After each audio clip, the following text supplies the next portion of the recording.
Morning, everybody. Welcome back to the channel. We are here Wednesday, May 15th, 8:22 a.m. Today is CPI day. It's time to see if this can continue the rally and continue the momentum based on CPI coming hopefully colder than expected. I am awake. I am alive here on planet Earth. I did not oversleep this time. See the comments in the chat already. That Amit is sleeping. No, I'm here, ready to go. I actually got a good night worth of sleep yesterday. I slept at probably 12 a.m.-ish. Woke up at around 6:30 and went outside, sat on the balcony, not the balcony, but like the deck a little bit with my mom while it was raining. And we have this like new tent thing, gazebo or something. So we were sitting underneath that. And then I went to Dunkin' Donuts, got a latte, came back, started doing some work, and now we're here. And the thing that makes this day perfect, outside of you guys being here, obviously, that means the world to me, is CPI coming colder than expected. So we got a lot to talk about, got a lot to discuss, and we're going to get into CPI that's coming in 7 minutes, and we're going to see how that ends up playing out. This Palantir cap, you guys are noticing, I don't have to wear the Ouija hat anymore. My boy Iliano hooked me up with a couple of these caps. They're going to launch the merch store soon, so everyone will be able to buy these caps. But yeah, this is an official Palantir cap. I got to have another one that's in black from the company. So super cool. They're launching a bunch of merch, and we'll be able to keep rocking these hats. All right, so CPI, GameStop. We got a ton of stuff to talk about. We have earnings from yesterday. Before we get into any of that, we got CPI in 7 minutes. I want to get one segment out of the way. Let's do Palantir, because I know everyone who's going to join is going to be like, what's the new Palantir deal? What's the new Palantir deal? It's not the biggest deal in the world, but it is indeed a deal. And for the people that really are long-term investors, I think it's important to talk about it. And so I'll put this here at the front. So as soon as someone clicks on this, they'll immediately get to see the first Palantir deal.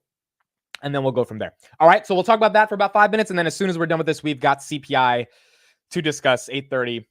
It's going to be very interesting to see how this plays out. Ringier chooses Palantir to implement AI for optimal use of data. Now, what and who is Ringier? For the OG subscribers, and be honest in the chat, I did a video on Ringier back in November of 2021.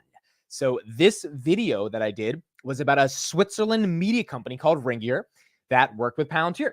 They started working with them back in 2018. They just signed a new 5-year deal. And again, I love when I get the multi-year partnerships, because it shows that these companies are like, hey, we're going to invest in you guys for a very long time. We're going to have you become an actual sticky part of our organization that is going to be very hard for us to leave for the next 5 years. And AIP is going to be the focus of this partnership. What is Ringier? It's a Swiss media company. I talked about them a couple years ago.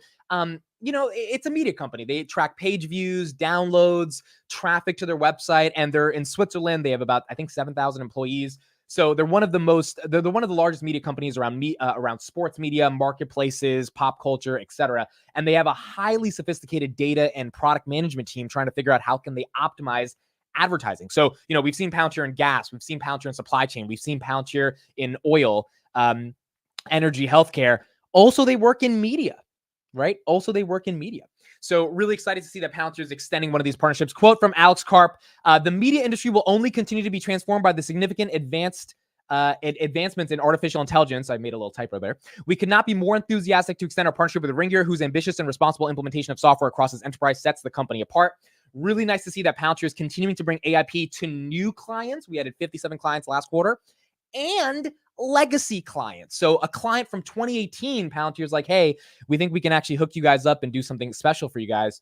And as a result of that, we've got a new partnership here today. I don't know how much this deal is worth. I don't know if it's worth, a ton of money, a little bit of money. What I do know is for 5 years, we're talking about a multi-million-dollar partnership at minimum with one of the leading Swiss media companies. And if they're making more money because of Palantir's AIP, they're able to pay them more money, which means Palantir's net dollar retention goes up, and overall their revenue growth should start going higher as well. So super excited to see that as well. TJ, what's up? He says, I haven't slept, but we hanging in there. TJ, why didn't you sleep?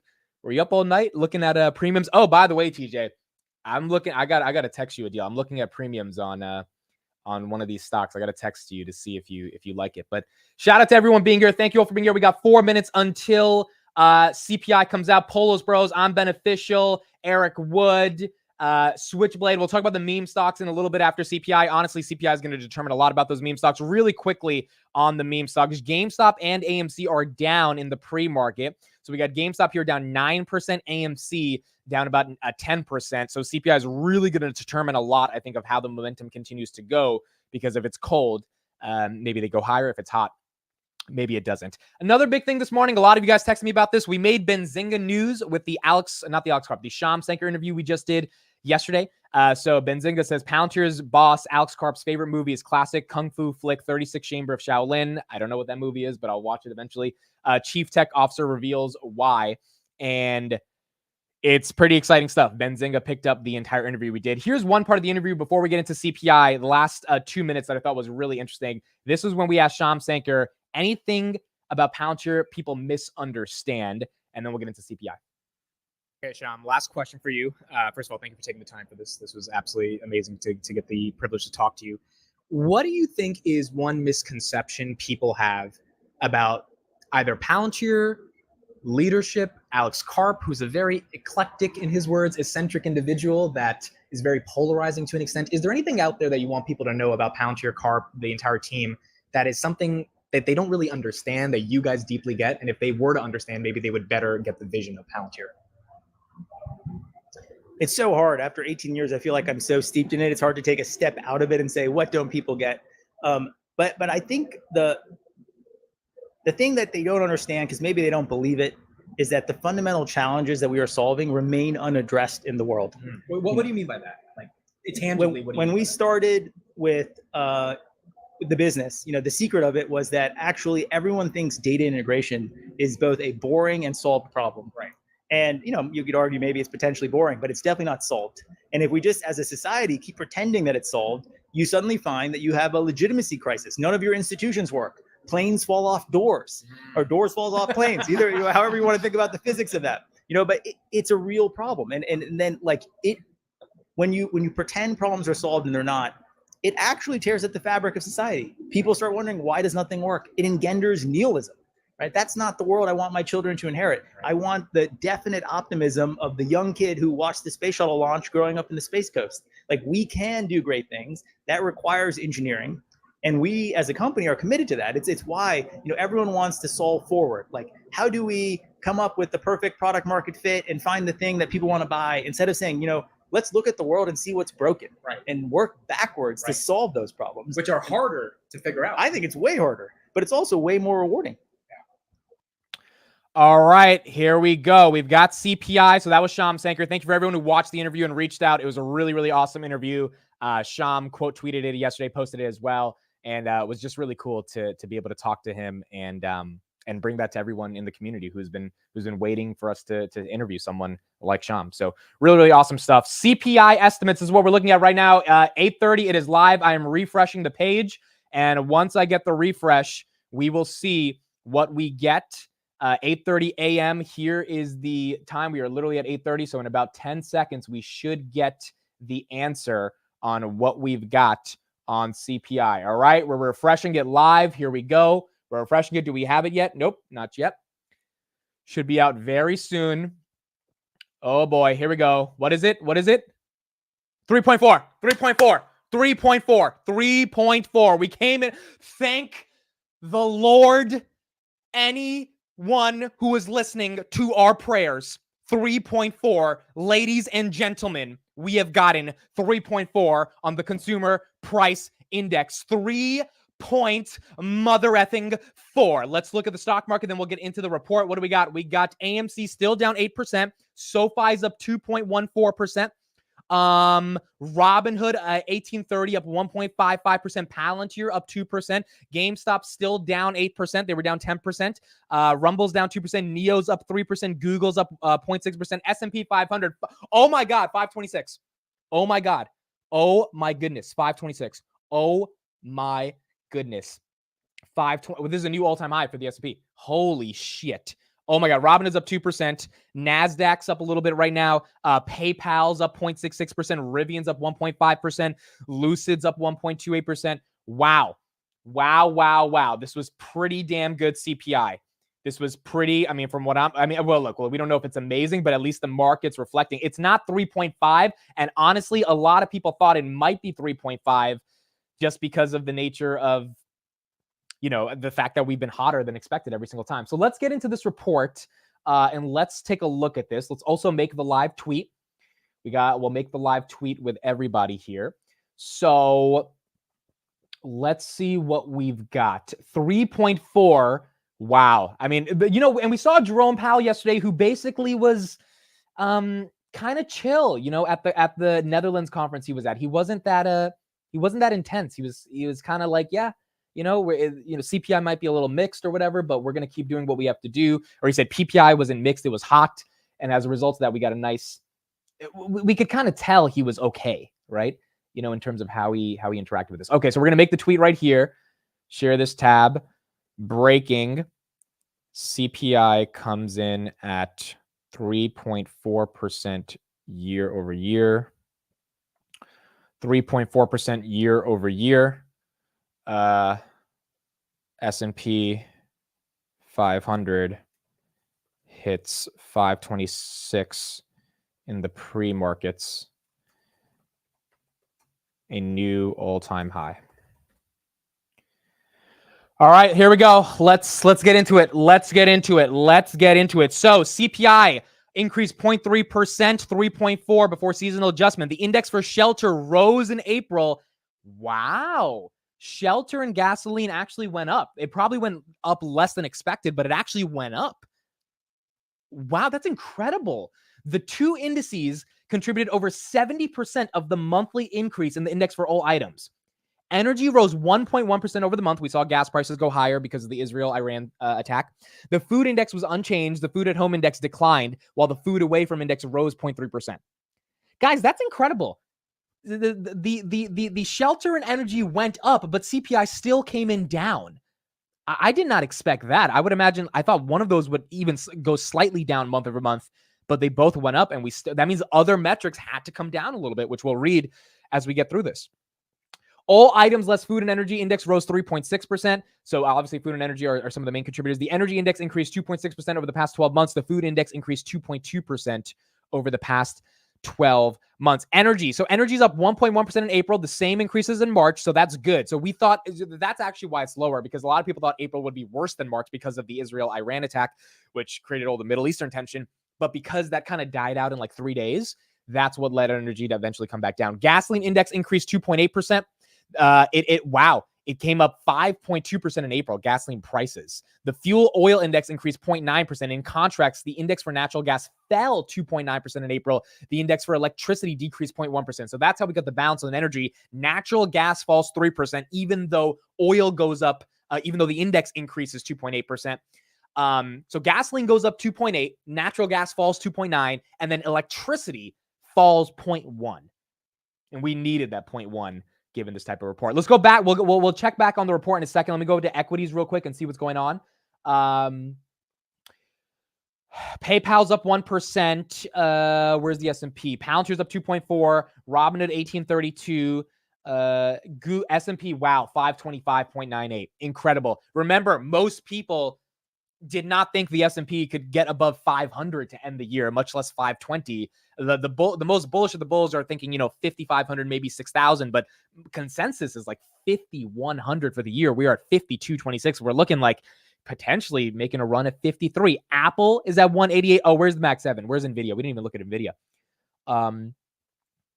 Wow, NVIDIA's up 924. Oh my God. When's the last time we saw 924 in NVIDIA? When's the last time we saw 924 in NVIDIA? Oh, Bitcoin. We didn't even look at Bitcoin. Bitcoin should be helping some of the crypto stocks. So Bitcoin, yeah, there you go. Bitcoin 63.7. We topped out at 64.1. 63.7. We needed a little bit of momentum for Bitcoin. Riot's up 4%. Coinbase is up 4%. CleanSpark's up 5%. Bitfarm's up 5.9%. Marathon up 4.8%. And then Ethereum as well, trying to get back to that 3,000 level. ARK's ETF did get $130 million of inflows yesterday, which is really good.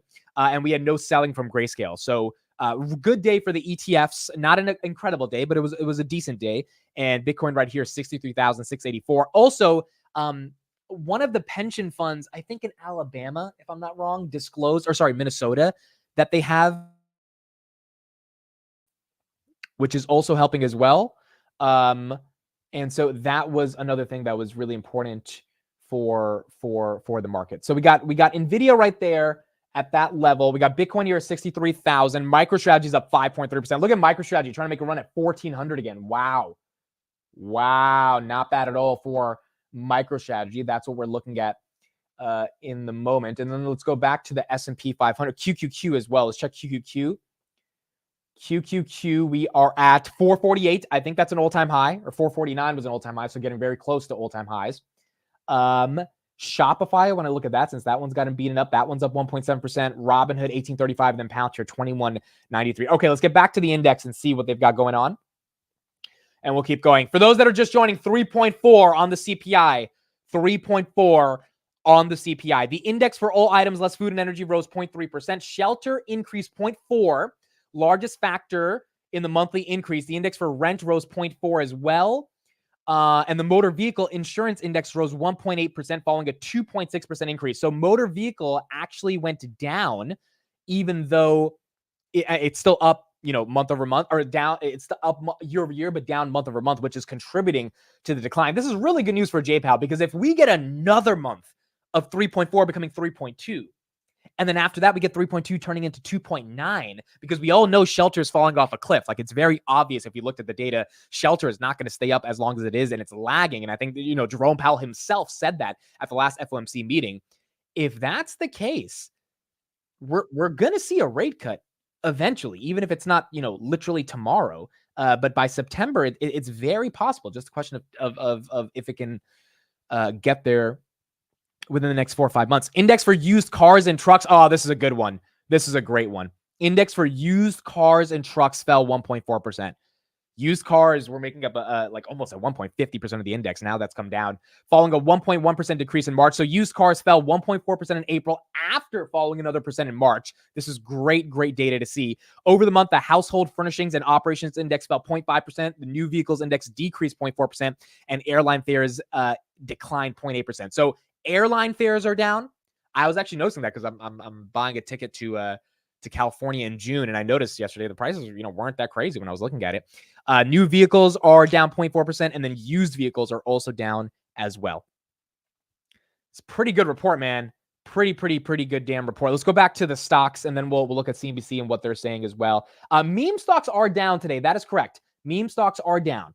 So, I mean, I think people are taking their profits. AMC is now down 11%. Very interesting that CPI comes in cold. Not cold, but definitely less than, not hot. I mean, cold would be like 3.2, but 3.4 is like basically what the market wanted to see. And you've got GameStop and Robinhood selling off aggressively. I'm curious, is this going to be a buy the dip for the apes? Or is this going to be, oh my God, things are collapsing and let's sell and take our profits? Now consumer psychology is going to play a really big role here, because the question is, do you buy the dip, or do you take your profits, given that you already made a lot of money? One thing we know for a fact, how we've been estimating, is Roaring Kitty actually, talking about GameStop? Last night, he made it clear. This was one of the pictures in his memes. GameStop is officially the company that he's talking about. So we definitely know that GameStop is the stock. There's no speculation on that. Open Door right now, I'm looking at Open Door is up 6.5%. But it is GameStop. And so it seems like that's going to be the company he riles people up around again. The question is that going to play out the way he wants it to play out? Oh, FFIE also. Yeah. Faraday Futures. That stock is insane. I mean, that thing is up, I think 70% 98%, dude, in the pre-markets. Faraday Future, the stock was 6 cents. It's 60 cents. It is 10x in one day. I'll say it again. It was 6 cents yesterday morning. It is 60 cents basically today. It is 10x in a day. I mean, it's just incredible. And the reason I think it's up is because it's not 94% short, and it's so small. You could buy 1,000 shares at 6 cents. It doesn't cost a lot of money to buy it. So I think that's what allowed people to get in. It had 1.5 billion shares of volume yesterday, 47 million shares of volume today in the pre-market. So some of the meme stocks are still going on. If we look at the DGen portfolio real quick, most things are down. Beyond Meat is down. Spirit is down. Hollow is down 11%. Virgin Galactic down 7%. Sun Power is down 22%. Tupperware is down 9%. Plug Power is up. BlackBerry's up. Reddit is down. DJT is up a little bit. AMC and GameStop are down pretty aggressively. Faraday Future, the only one of the meme stocks that's really up 100%. Robinhood as well. It's up 1.28%. And again, the reason my bets have been on Robinhood is because a lot of these meme stocks eventually can crash and burn. But the casino that's allowing them to operate in, that's actually a real business, maybe has a much better chance of surviving long-term and gets all the benefit of the meme stocks as well. So that's what we got in the context of what's happening for the meme stocks. The story's not over. They may continue to run. It's just a question of how it plays out. Let's get to CNBC and see their coverage on CPI, and then we'll keep going from there. Up 4%, 3.5%. Rick, stay with us for more on the new inflation data. Let's welcome Tiffany Wilding, economist at PIMCO, Joe Livornia, chief economist at SMBC Nikko Securities America, Wendy Edelberg, director of the Hamilton Project, and a senior fellow in economic studies at the Brookings Institution. Our own Steve Leisman. And Steve, you were on the right side of this one in terms of suggesting it could be cool. 51%. That's all I'm looking for in terms of my accuracy, Joe. That's all I got to be. Is one better than a flip of a coin? I will say we got there in a somewhat surprising way. I'm fascinated to hear what Joe and others think about this. Not you, Joe, the other Joe. We got a little help from the new vehicle. No, I do care what you say, Joe. I'm sorry. I sent you the set list, by the way, from yesterday. New vehicles down 0.4%. Used vehicles down even more. We thought we were kind of ending that deflationary impulse in there. They were down 1.4%. Owners equivalent rent still not getting a lot of help from that area that everybody thought was going to come down. That was 0.4, the same as last month. There's still hope that that could come down a bit more. The motor vehicle insurance thing still up strong, 1.8% on the month after, what was it, 2.628 last month. Airline fares came down. Medical care attenuated a bit, 0.4% versus 0.6. I wasn't just on the right side of the trade, Joe. The market was. If you look at the 10-year this morning, it was coming down. So was the 2-year, and it got a little more juice. What does this do? It doesn't guarantee that the Fed is going to cut rates this year or cut once or even twice this year. It does perhaps, though, start the clock again. Remember, we were talking about this being like a wrestler, 1, 2, and then the thing got up again, and you have to start the count all over. We can maybe start the count again with something that gives the Fed perhaps a bit more confidence that things are coming down. 0.3, it's not enough. We got to be printing 0.1s and 0.2s, but we'll take 0.3 better.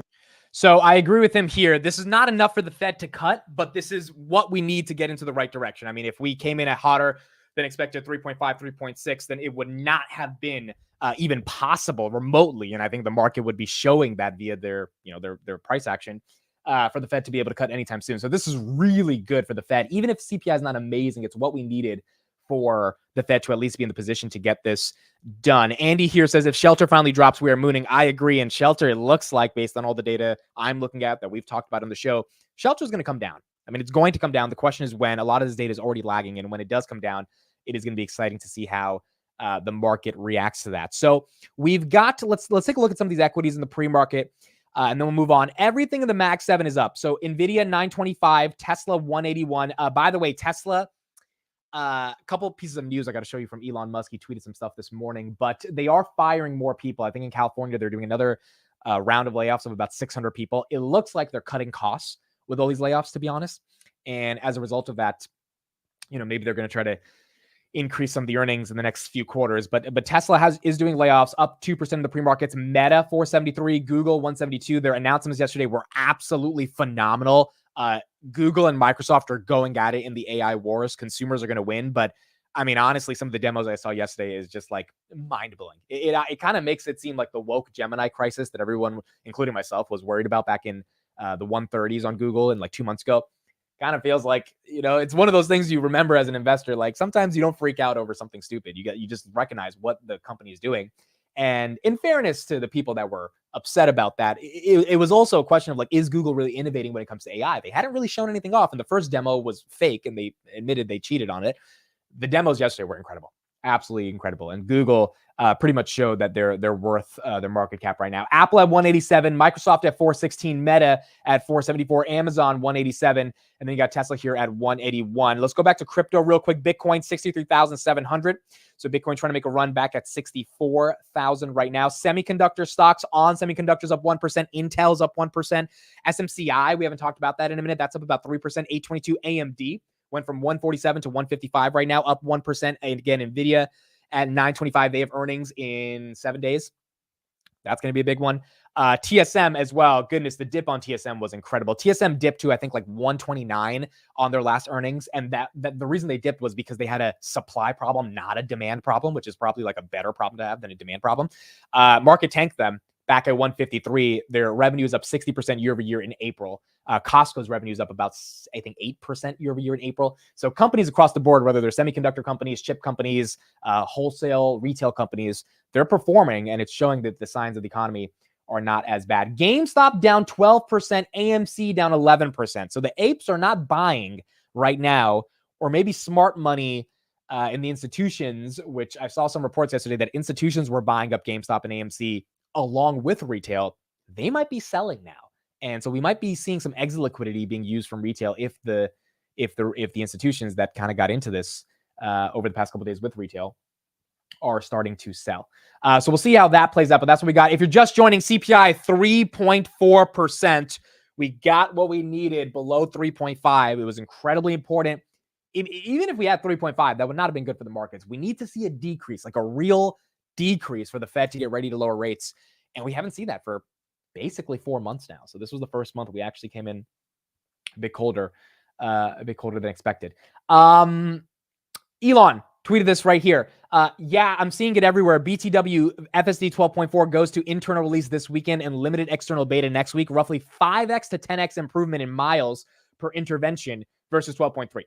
12.5 will be out in late June. We'll also see a major improvement in MPI and a single stack. No more implicit stack on highways. I actually don't know what MPI means. If anyone knows what that means, put it in the chat. Probably miles per something. But the point is 12.4 is getting ready to come out. And then he's saying in a couple months, late June, that's only 2 months away, 12.5 is going to be out. And so Elon seems pretty damn bullish on what Tesla is going to look like and where Tesla is going to come from.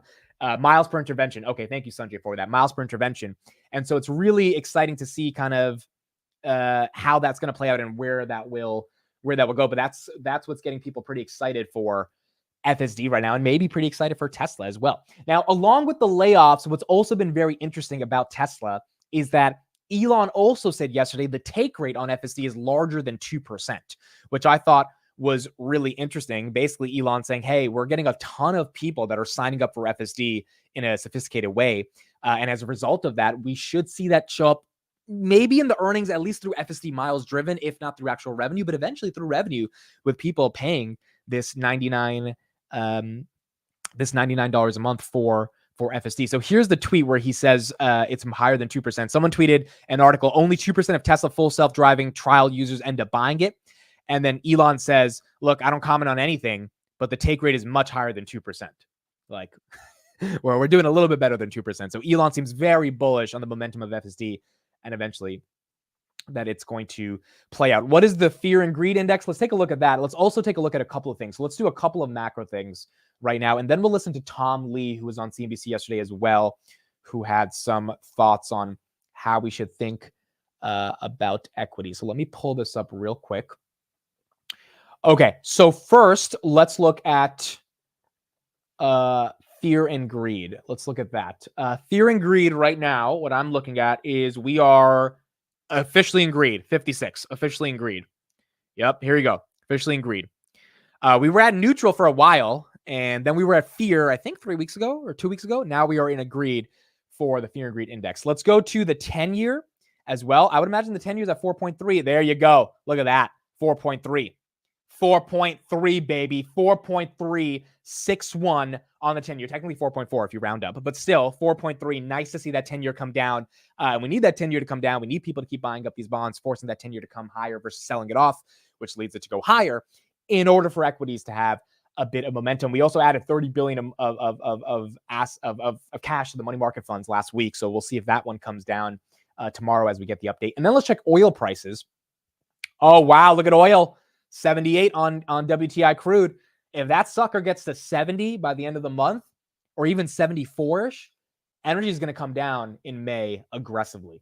And then if Shelter follows suit with that, we're going to get CPI coming in probably at 3.2 next month. And then hopefully after that, we finally see a 2-handle. Russia's oil exports plunged to a 5-month low in April. That's also really good.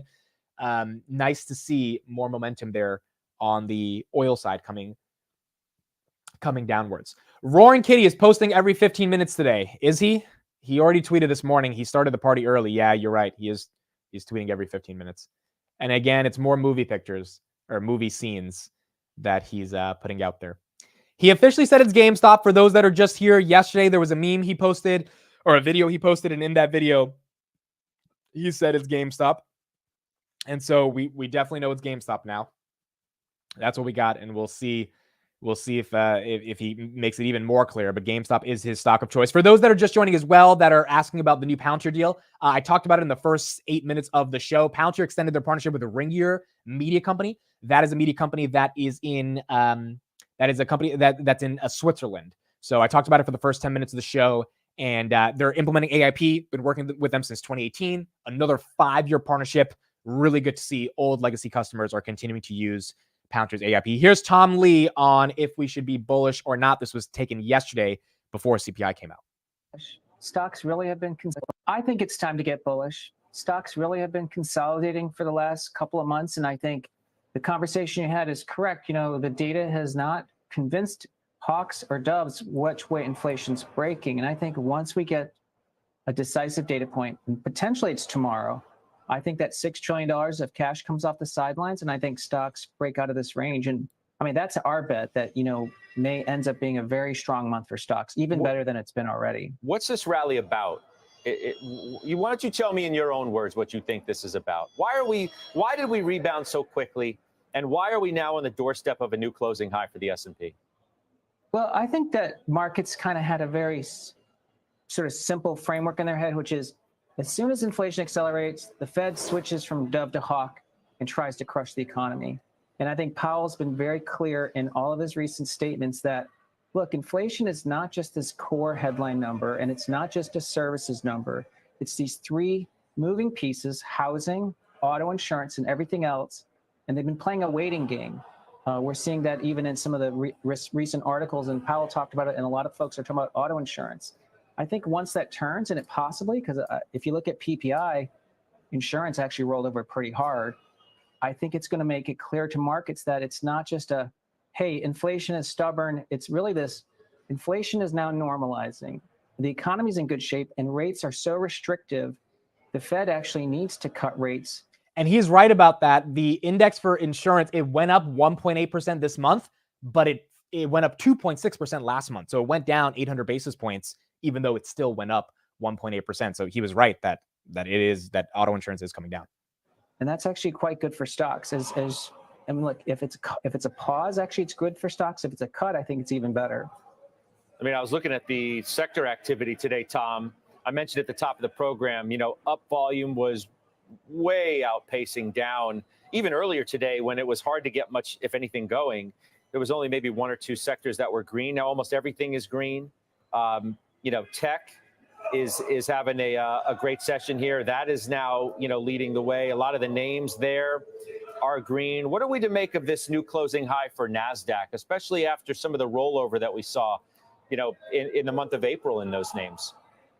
I think it's really good news. I think a lot of folks thought this was a 9th inning market expansion or, you know, an extended rally, but I think the revival of meme stocks and the fact that there's still a huge amount of cash that's been accumulating on the sidelines in the last couple of weeks shows you, look, I think there's still a lot of legs to this rally.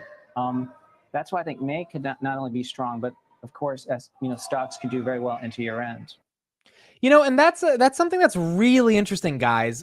Do we think we could have a meme stock rally the way we've had it if there wasn't liquidity in the system? Like if this was a bear market, like a really bad bear market, there's no way this could happen, right? So it either goes on the bearish side, you're like, oh, this is a top, there's too much liquidity. NASDAQ's actually almost exactly where it was back in 2021 when we topped out a couple years ago. Or you say, well, there's enough liquidity in the market because people have excess savings, they made some money, they have a job, yada, yada. There's no stimulus, but you know, people have capital. And as a result of that capital, they are able to invest in these types of companies. Not to mention, there's a lot of bag holders that are going to be created because of GameStop and AMC. I mean, I think we can all recognize that so far today. If you bought it above $6 for AMC or at above $41, GameStop now down 15%, you're holding a bag already. But there's people that made money. I mean, there's a lot of retail that made money, and I'm curious if there's any statistics on how many actually sold or who's holding, but people have made some money, and so that money feeds more money, and hopefully, if there's even 5% that were smart enough to sell, take the profits, and then put it into Nvidia or put it into the S&P or put it into something safe, that fuels the economy even more. So one perspective here is that the meme stock run, if people took profits, are able to then fuel broader equities if they were able to move that cash into the right space. Now, I would say 95% of the people playing with meme stocks probably are getting very greedy and they're going for the home run and they're holding because they believe in sort of the mission and all this stuff. But at least the 5% that sold maybe can, contribute to the economy in another way. The question now becomes for the GameStop and AMC people, how much do you believe in this rally? Because we're seeing a great CPI, or a decent CPI, not a great CPI, but a decent CPI. Definitely a CPI we needed to keep the meme stocks running. They're down 15% in the pre-market after going up about 6x in the past couple of days. Now, granted, you go up 600%, you go down 20%. That's reasonable. But for a lot of people that are holding bags already, the psychological part is like, all right, am I done? Should I cut my losses or should I take my profits if I'm on an average of 10, 15 bucks and GameStop's at 40? It was at 80. I just lost half the paper profits I was on. Maybe I cut my losses and I take some profits. And if that happens in mass, there's going to be a ridiculous sell-off, right? There's going to be a lot of people selling all at once. Hidden Stock Gem says, I don't think it's over for GME. I don't think so either. I think we're just beginning. But I think today's price action is going to be one part of the story to figure out how serious this momentum is and how strong it's going to actually become. GameStop right here now down 16%. Kind of leads me to believe, again, I was reading some articles yesterday that maybe institutions are in this game with retail and it's not just retail. And as a result, the institution has loaded up a ton and now they're selling off and they're giving retail the bag, because it is kind of crazy to imagine only retail led this rally up to the upside. I mean, and I know institutions are shorting, but there's probably other institutions that kind of aped in with retail, through dark pools and things of that nature, and they may potentially be taking profits. And that's why we might be seeing some of the price action here that we're seeing right now. SoFi is up. So we got SoFi trending right now a little bit. 764 up 2.28%. Really good for SoFi. Again, when we get rate cuts, SoFi tends to thrive. So we got SoFi here at 764 in the pre-markets. Let's see if SoFi can maintain and sustain this momentum. If they can, maybe 830, 840 is in play for SoFi, and closing above $8 for the next couple of weeks would be really bullish to see SoFi make its round to $9 or $10. So we'll see if that can play out. Robinhood here at 1835. Couple of stats on Robinhood I'll talk about in a second. Vlad tweeted a ton of things yesterday.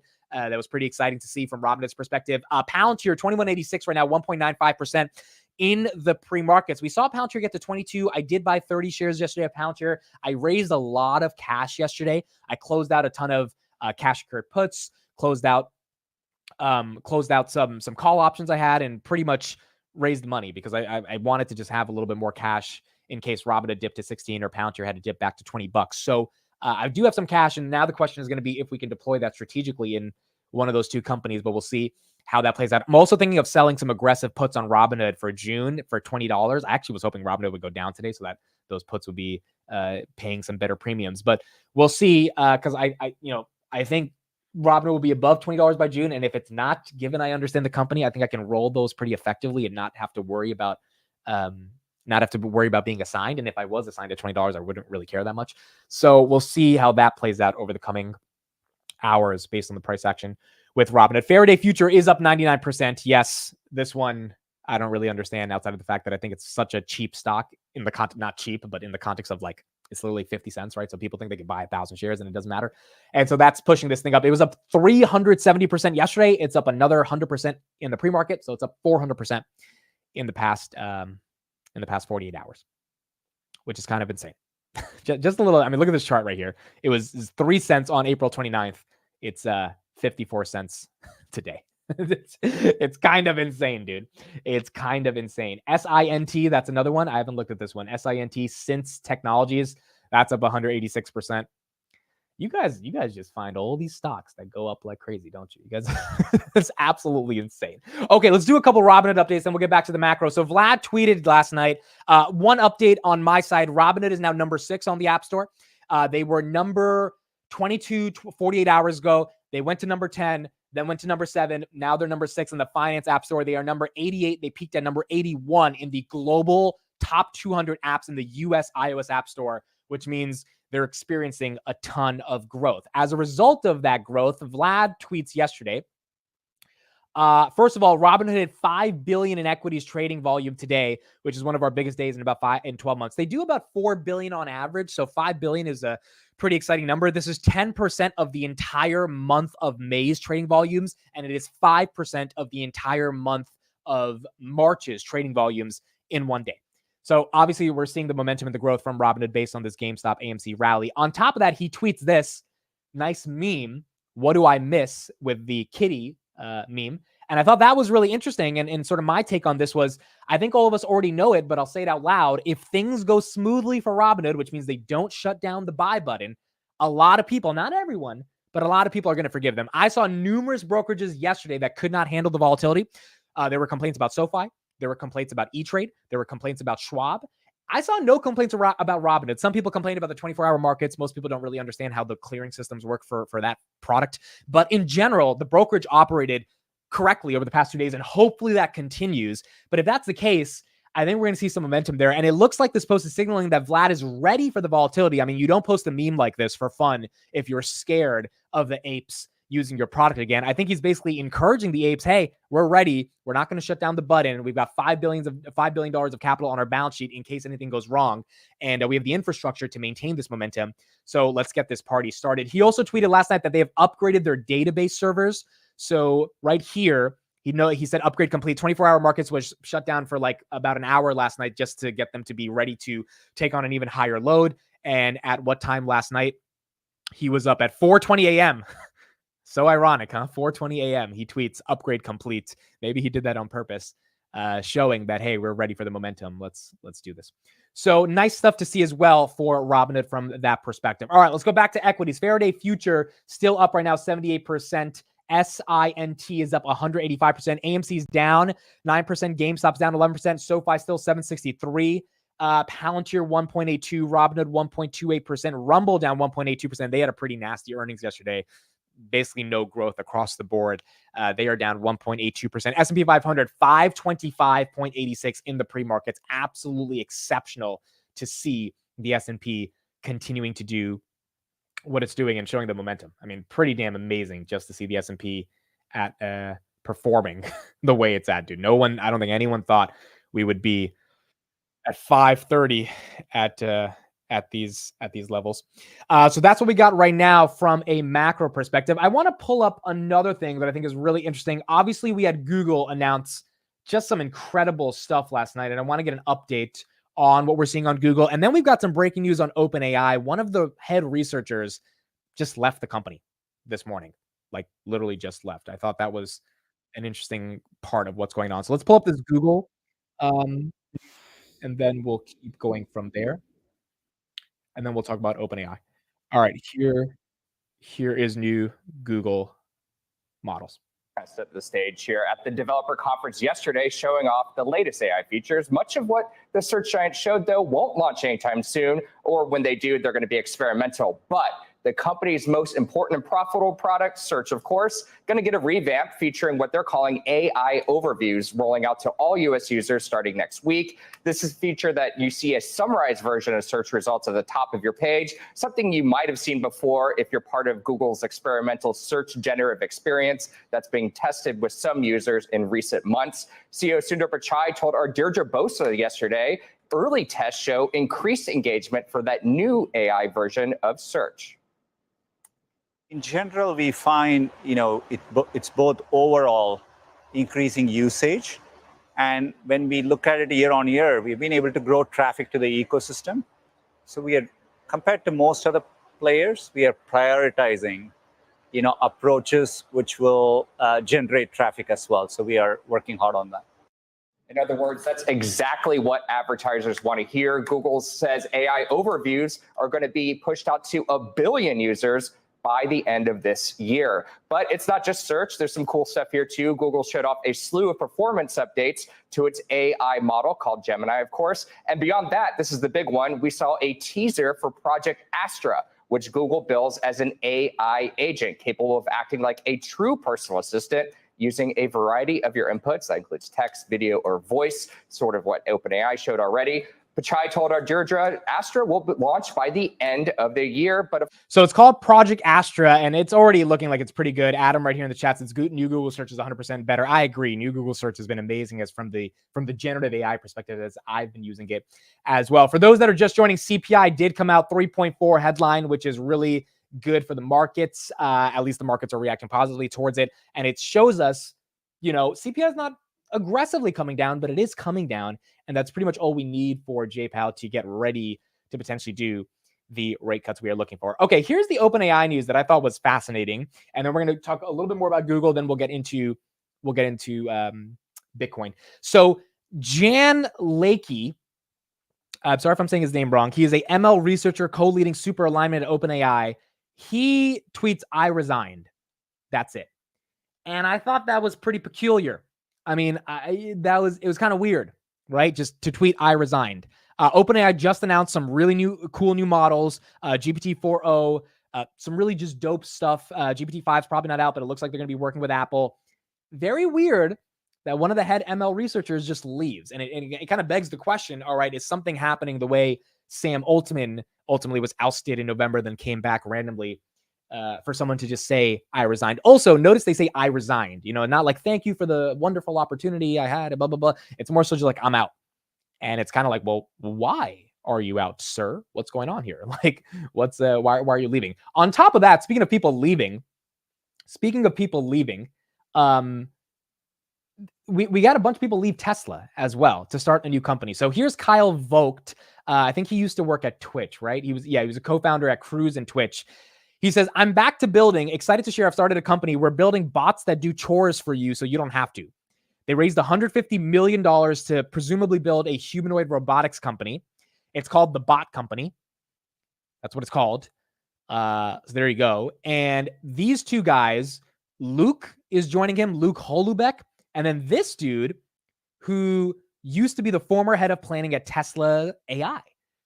So very interesting. We're seeing a lot of these Tesla people. Here's his statement here. I don't know if you guys know him, Parul Jain. I didn't know this guy, but some of the, some of the other Tesla shareholders that have been in the company for longer might know him. "As for Tesla, it's been incredible 7 years building the best self-driving product in the market. We have come a very long way from barely being able to stay in lane. While I always had planned to help Tesla get to the final destination of global deployment of robotaxis, I think it's time to accelerate the rest of the robotics industry and build more bots." Now, what's interesting about this, what's really weird about this, is if you cared so much about robots, Mr. Parul Jain, your company that you were at for 7 years, and you were the head of AI planning, so you weren't just a random employee. I mean, you were a pretty big shot there.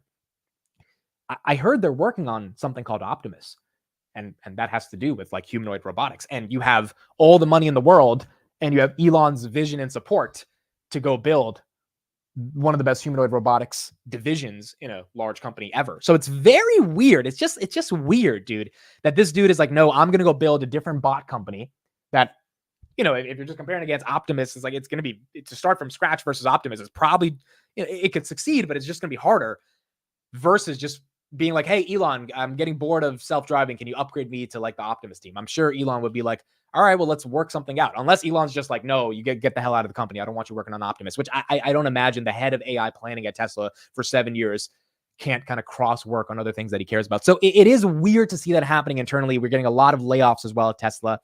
Maybe the company's just going through some reorganization and certain people are deciding they don't want to be around and they're choosing to do their own thing. S&P 500, 526.18. We are up in the pre-markets at an all-time high. Tesla as well, up 1.86% as well, 180.92 in the pre-market. SoFi, 2.14%, 7.63. Palantir, 1.96%. Robinhood, 1830. And then the NASDAQ here, 16,500 as we get into the market open. Google here at 172. Let's hear a little bit more from Sundar on his AI vision.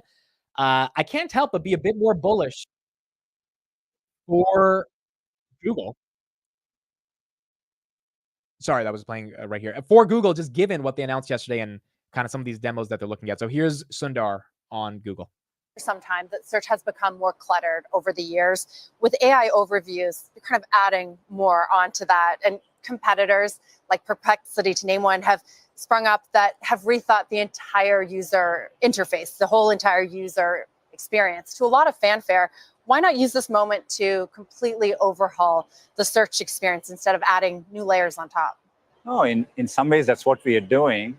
when you say AI overviews, we're kind of organizing it for you. It has links in it, so it's not like something that just goes on top alone.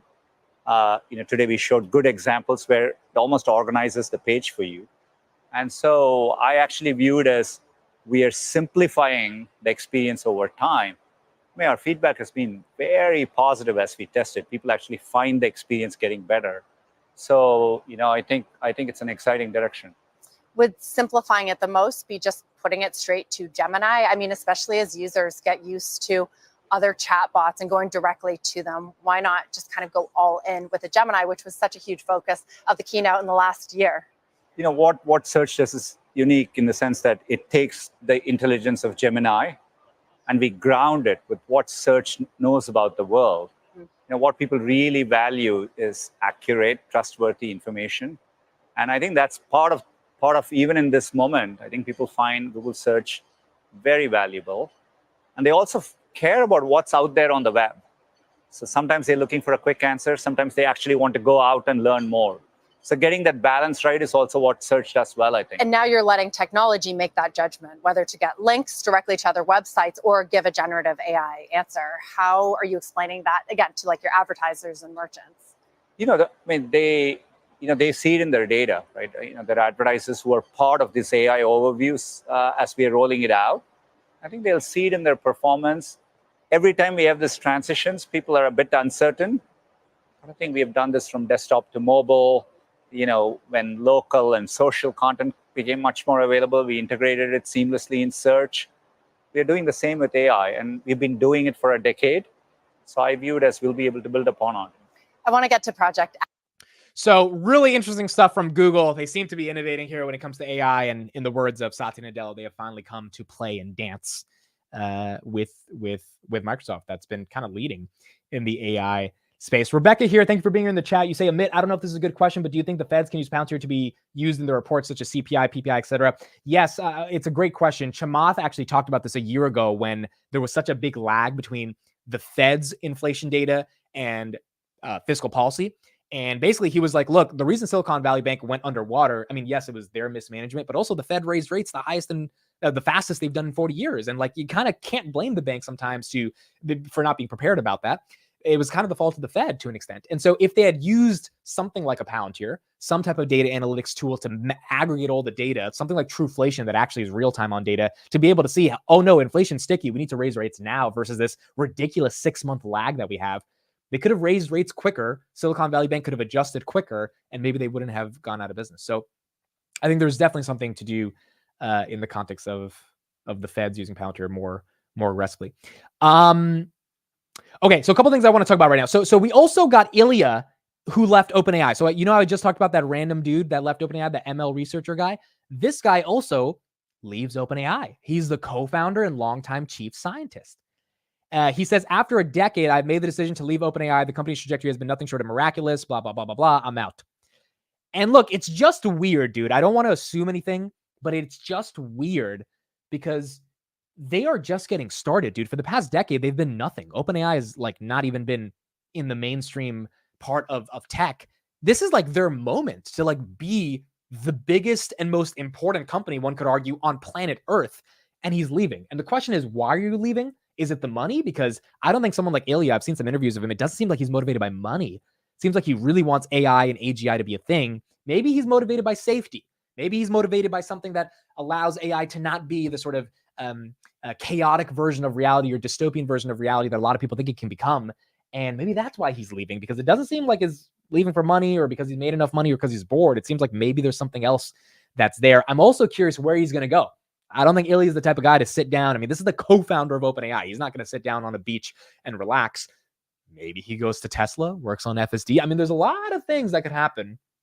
Wong says he wants to work for HIMSS. Yeah, maybe they optimize, how to help men in certain areas. I don't know, but it's weird that a lot of people are leaving OpenAI as well. Just very weird. He's going to Palantir, dude. Imagine he was in Palantir. That would be incredible if this guy actually went to Palantir. I mean, Palantir would absolutely love to have someone of his intelligence there. But the question is what's going to happen. So it's been very weird to see how that's been playing out. And I guess we'll learn more about what's going on in OpenAI as well. He might not be into what Microsoft plan is. That is also correct as well. Microsoft might be, calling the big shots here and saying, hey, we got to do something with this technology. And he might not want to go down that road. Switching to some more macro news, Biden, China, tariffs. You guys might have seen some of the stuff that has been going on, but let's talk about it a little bit more because it definitely is going to have implications on Tesla and the broader EV markets with what Biden's planning to do in China. Now, I find the story hilarious because I found an old Biden tweet when Trump was president, and he was basically saying, we can't be enemies with China, we can't do tariffs, we have to embrace them, blah blah blah blah blah. And now the Biden administration is pressuring China with more tariffs in key industries, and consumers potentially might feel the pain. So it's different when you become the president and you have to actually deal with the Chinese. The Biden administration prioritized domestic chip production when it signed the $53 billion CHIPS Act in 2022. And just 2 months ago, the U.S. Department of Commerce proposed up to $8.5 billion in direct funding through the CHIP Act for companies like Intel to create their own commercial semiconductor products.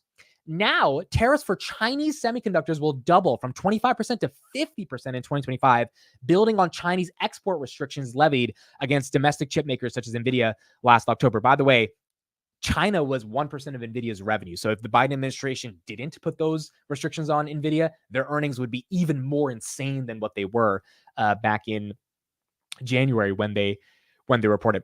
Domestic EV producers have struggled to compete with Chinese companies on prices. Chinese EV manufacturer BYD sells 2 models in its home market for $12,000. Hard for Tesla to compete when something is $12,000, especially when the Tesla Model 3 is $39,000. They're trying to get a $25,000 car, but that's going to take probably a year for it to even get up there. Chinese EV batteries and battery components will face 25% tariffs by 2026, up from 0 to 7.5%.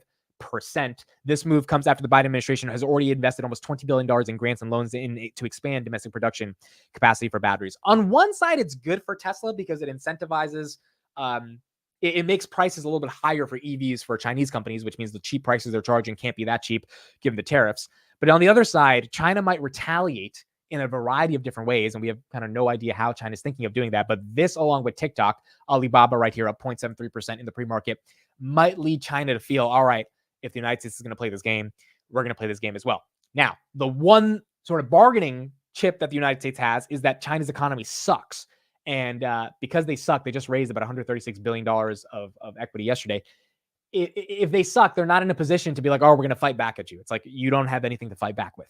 And so that is one of the things we have to look into. This also could lead to geopolitical conflicts if China and Xi Jinping feels like the economy is falling underwater and people are losing interest in the nationalism of the country. Maybe invading Taiwan is the next option. So there's a lot of different ramifications of this, and we're going to see how this plays out. But right now, it looks like that's what the Biden administration is trying to do. SoFi still up about 2%, Shopify up 2.24%, Palantir up 2%, Robinhood up 2.21%. Let's check back in on the meme stocks, see how they're doing. We got 10 minutes until the market opens. AMC down 11%, Gamestop down 13%. Wow. Very, very interesting to see these companies not really be able to live up on the third day of their run after a pretty damn good CPI. So interesting to see that's what we're looking at right now in this context for CPI. Dan Ives did say that Google had a good earnings yesterday, or not a good earnings, but a good event yesterday. He still believes they don't have the potential to compete with Apple in the way that they're competing. He still feels Apple's OpenAI partnership with ChatGPT powering the iOS 18 operating system, which I'm a little skeptical of how cool that's going to be for consumers, but his argument is that's going to be amazing. And that's something that, Google really can't compete with because they just don't have the distribution as well with Apple. One other point on AMC, we got some news this morning. So AMC diluted shareholders by about 75 million shares yesterday at about $3.45 a share. So we got about $250 million in new equity. Today, they seized on the meme stock moves to cut $164 million of debt. So they reached a private deal to swap about $164 million of its 10% notes due in 2026 for 23 million shares. Based on the principal exchange and accrued interest, the new stock had a value of $7.33 per share. AMC shares closed at $6.85. Much of their debt trades at distressed prices. They've been chipping away through its maturities through other swaps and buybacks. It exchanged around $200 million of debt for shares in the last year. The only way you can exchange debt for shares is if the debt issuers feel the shares have more value than what they did before and are going to be more valuable than what they currently are. And they were able to convince some of these debt issuers that, hey, our stock is it's up 200% and maybe it's going to stay up and at these levels. And as a result of that, they're able to take advantage of this. So far, AMC has taken advantage of this meme stock run. GameStop has not. GameStop hasn't issued new shares. They haven't done any equity financing. They've kind of just let the party happen. And I think they know if shareholders are aligned with them and the party continues to keep going higher, they won't have to worry that deeply about shareholders and selling the stock, because if people just buying the stock is the greatest thing that could ever happen for GameStop, right? No debt deals, no dilution, like just get people to keep buying the stock. And in order to do that, you can't kind of piss off the shareholders. And it seems like so far shareholders are not pissed off, but in the pre-markets, we do have 13% down on GameStop. They have plenty of cash from the meme stock era. They can dilute them even more now. That is also true. That's another thing that these two companies, if they want to do, they can do that as well. Celsius right now in the pre-markets, we're seeing some momentum here, up $93, 1.90%, up 93.35. This thing fell last week to, let me see on the monthly, it fell to $64. So if you got the $64 dip on Celsius, I mean, they missed on revenue, but their margins expanded. So it wasn't really a good $64 dip. I mean, it wasn't rational, but it did fall that level, and then it leveled out about 70, 74, now at 93 on good CPI. Verizon as well. We're seeing Verizon here at $40.60, up 0.27% on the day. And then if we go back to the Mag 7, they are continuing their momentum. All of them green right now in the pre-market. Tesla 177, Nvidia leading the way, and $926 right now in the pre-markets. Polos Bro says the irony, retail short squeezes to save AMC. AMC steals the money. Yeah, I mean, this is it's the irony of it. Like retail's, buying up the stock to potentially save the company. The company is using that as liquidity as at the end of the day. It is kind of a crazy way in which this is all playing out, but this is the smart thing for the company to do if they're granted the opportunity. Is it the ethical thing to do for shareholders? The shareholders probably think not. But still, AMC is up double even with the dilution. I mean, we're looking at AMC right here. It was up 31% yesterday. It's down 10%. It was at $2 a couple days ago. So it's up almost 300% just based on everything that's happened, even though we've had a ton of dilution. HIMS as well. Let's take a look at HIMS. We got HIMS. Wow. $14, up 1% in the pre-market. There you go. It looks like the conflict or the political thoughts that the CEO had about Palestine and Israel have not affected the stock from necessarily doing what it needs to do. Up almost 20% in the past week as a result of good CPI, and it looks like good growth that in their revised projections that shareholders are buying into. Okay, let's talk about Bitcoin. We got about 5 minutes until the market opens. Let's talk a little bit more about Bitcoin. What's going on with Bitcoin? So first of all, Bitcoin hovering around 64,000. Let's discuss the ETF inflows and what's going on there. So let me pull this up real quick. Thank you everybody for joining again here today. We did have CPI, and CPI came in at 3.4, which has been really good for equities and really good for the 10-year. And we needed CPI to come in lower than expected. So if you're just joining, CPI came in at 3.4. All right, so Bitcoin equity inflows yesterday for the ETF. Fidelity did 8 million. ARK, big day for ARK, 133 million. The other ETFs to combine together around $8 million. And then Grayscale did sell 50 million. So they didn't sell anything yesterday, but they sold 50 million, or 2 days before they sold nothing. Yesterday, 50 million. Net inflows of $100 million into the ETFs. BlackRock brought in about 0. And that was pretty good for Bitcoin. Now, on top of that, a couple interesting things happened as well. If Bitcoin hits $70,000 by this Saturday, $8 billion of shorts will be liquidated. Probably not going to happen because the market makers ultimately control what goes on. But if the bulls, really take a hold of it, people will lose some money, and that will create an even bigger squeeze on Bitcoin. The state of Wisconsin's investment board disclosed that they have $99 million of Bitcoin ETF holdings via SEC filings.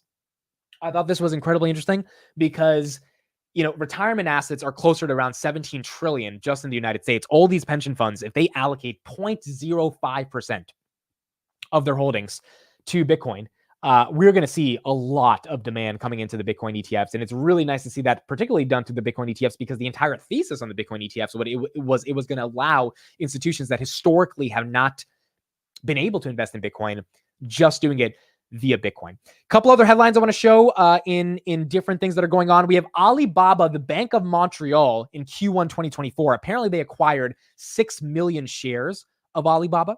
So, a lot of people are talking about Alibaba as one of the most deep effing value opportunities in the stock market. I think it's like, $180 billion market cap, $90 billion in cash, something ridiculous for a company of their size.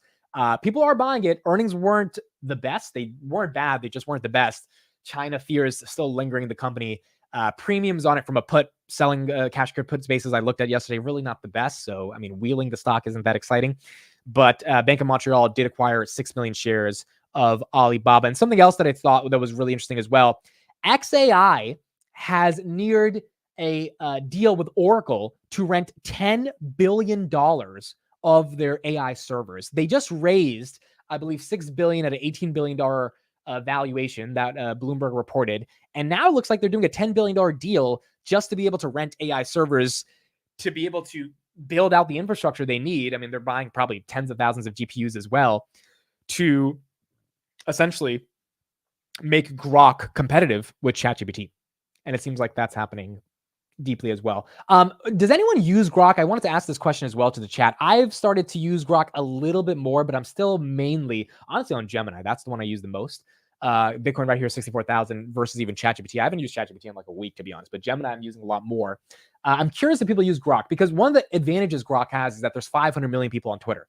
So if Twitter keeps growing, Elon can just put Grok in front of people's faces and they can easily type in queries and it starts to become part of their daily habits. So if Grok becomes competitive with Gemini because Elon's investing so much money into these AI servers and GPUs, and they have all the real-time data from Twitter itself to fuel what Grok could be. Really, that was the reason Elon bought Twitter at the end of the day. GameStop right now down 16%. It seems like the data advantage was where he was thinking 5 years in advance. Maybe Grok actually does become competitive, and that becomes one of the moats of Twitter, which raises the valuation of that as well. Palantir and Oracle servers as well. Well, based on the new deal, Palantir seems to be using Oracle. And again, I talked to a guy at the AI Expo. I know I told you guys this yesterday, but he was ex-Oracle. He worked there for 4 years. And I told him, look, don't bullshit me. Is this Oracle partnership serious or not? And he said, admit, Oracle doesn't do partnerships like they did with Palantir. They just don't do that stuff. And I worked there for 4 years. It was really hard for me to get any approvals to use any third-party vendors. The fact that they decided to do this with Palantir, it's a big deal. And now it's a question of Palantir capitalizing on this, advanced and distribution and momentum they have from Oracle. And I think we'll probably see the effect of that hopefully in about, 4 or 5 quarters. But it is a big deal. And so exciting for Oracle and Palantir to be working together. Kris says he's been using Google's AI search as well. Yeah, Google AI's Gemini has been incredible. And it's been doing really well for real-time info. I don't like ChatGPT searching with Bing. It's just not as effective as Gemini giving the answers quickly. So that's what's been exciting for me to see with Google as well. All right, folks, 17 seconds. We got the market open. Thank you, 1,700 people for being here. It means the absolute world to me. I remember doing the stream when there were only 80 people here. Same energy because we're alive, we're healthy, we're doing this thing. We're trying to see, can we make some money in the stock market and hopefully have some fun in the meantime. Wednesday, May 15th, CPI at 3.4, 9:30 a.m. The stock market is now open.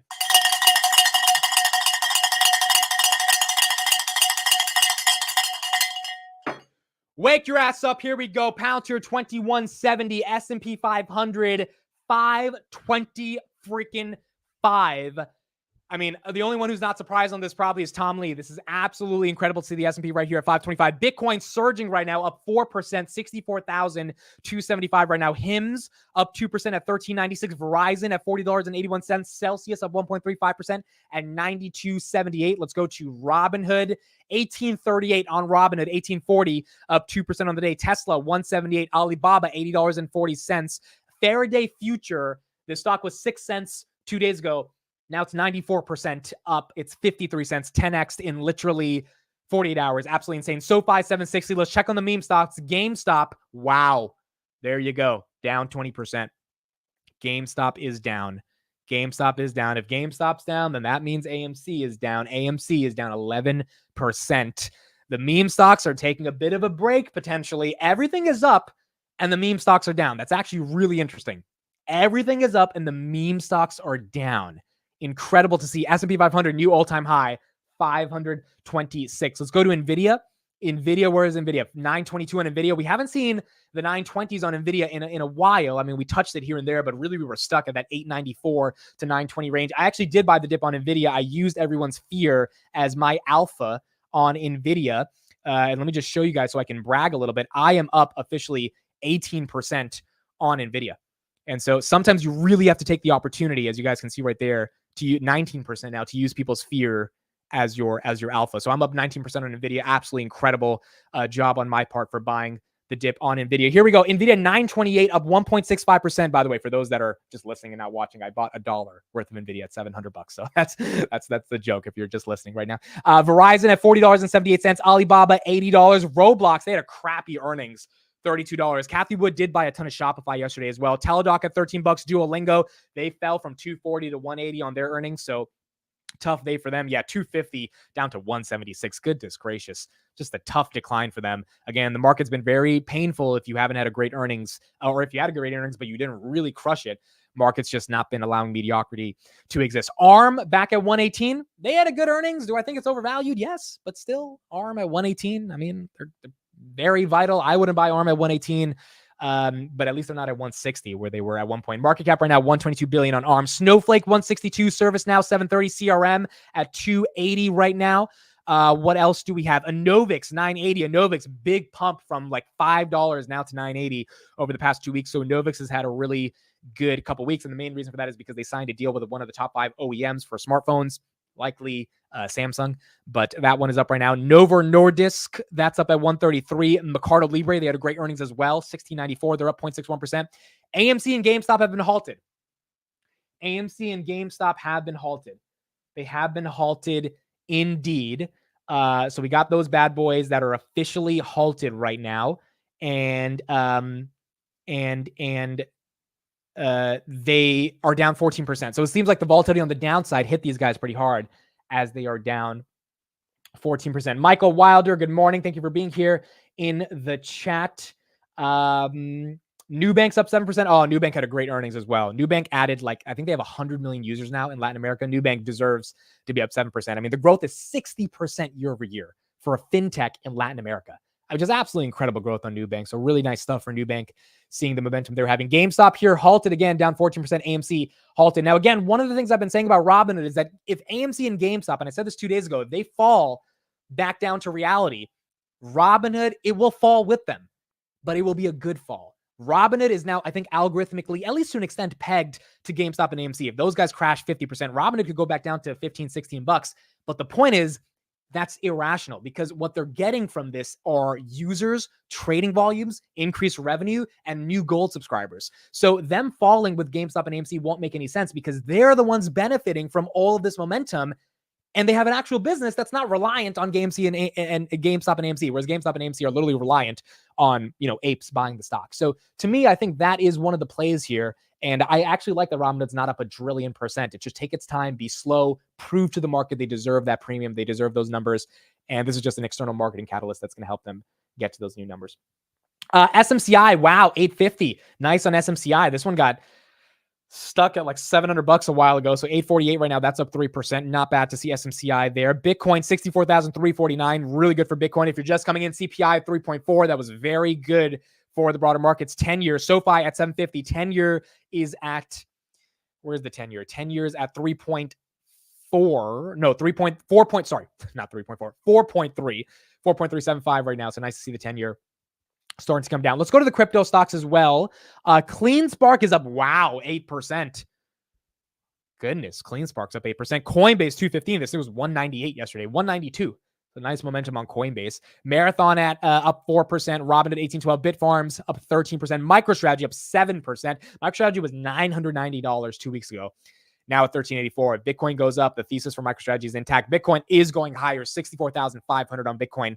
Nice to see momentum there. And then Riot is up 4% as well on the day. Amid the Slovakian PM has been shot. Oh, wow. That's big news. Slovakian PM, Slovakian Prime Minister. Wow. He's in the hospital. It doesn't seem like he has passed away yet. Wow. Prayers to the Slovakian PM. Robert Fico is in hospital after being shot. Was he shot outside at like an event? This is wow. The video showed several men rushing to detain the suspect. Mr. Fico was shot in front of a cultural community center in the town of Hangalova, where a government meeting had been held. Wow. That's big news, dude. We have not seen something like this happen for a prime minister in a while. I think there was some news about this like 7-8 months ago where something like this happened, but prayers to the Slovakian PM. Hopefully everything goes well there. It goes to show the state of politics around the world. It's not just divisive in the United States. I mean, around the entire world, people are upset at political systems, and unfortunately they take to things like violence to voice how upset they are. But we are seeing some issues across the entire world in terms of what's happening. Nvidia at 928, Tesla 175, Amazon at 185, Apple at 187. You know, I did see a tweet yesterday that was really funny to me about Apple. GameStop's unhalted. Okay, let's go to GameStop. Oh yeah, the Japanese person. Yeah, the Japanese PM. Yep, it was that person as well. Yep. GameStop right here down 18%. I saw a funny tweet yesterday saying a company that's growing at 2% year over year that got a 15% premium after announcing $100 billion in buybacks that had Vision Pro that was a dud. That company being worth $3 trillion. GameStop halted again within a minute of being unhalted. The company I'm talking about is Apple. Is that company at a crazier valuation than GameStop? And it's actually funny when you think about it. Like when you think about Apple and what's gone on in their valuation versus GameStop. I mean, I would not say GameStop's at a better valuation than Apple, but it is crazy the market's willing to give Apple that premium, just for the hell of it because they're Apple. Now, granted, they're Apple and they've worked for that, so they deserve it. But it was funny seeing some people justify GameStop versus Apple. Where's Tesla? Why is Tesla falling? GameStop still halted. Wow. Why is there such a nasty red candle here on Tesla? That's weird. It was up in the pre-market. CPI was good.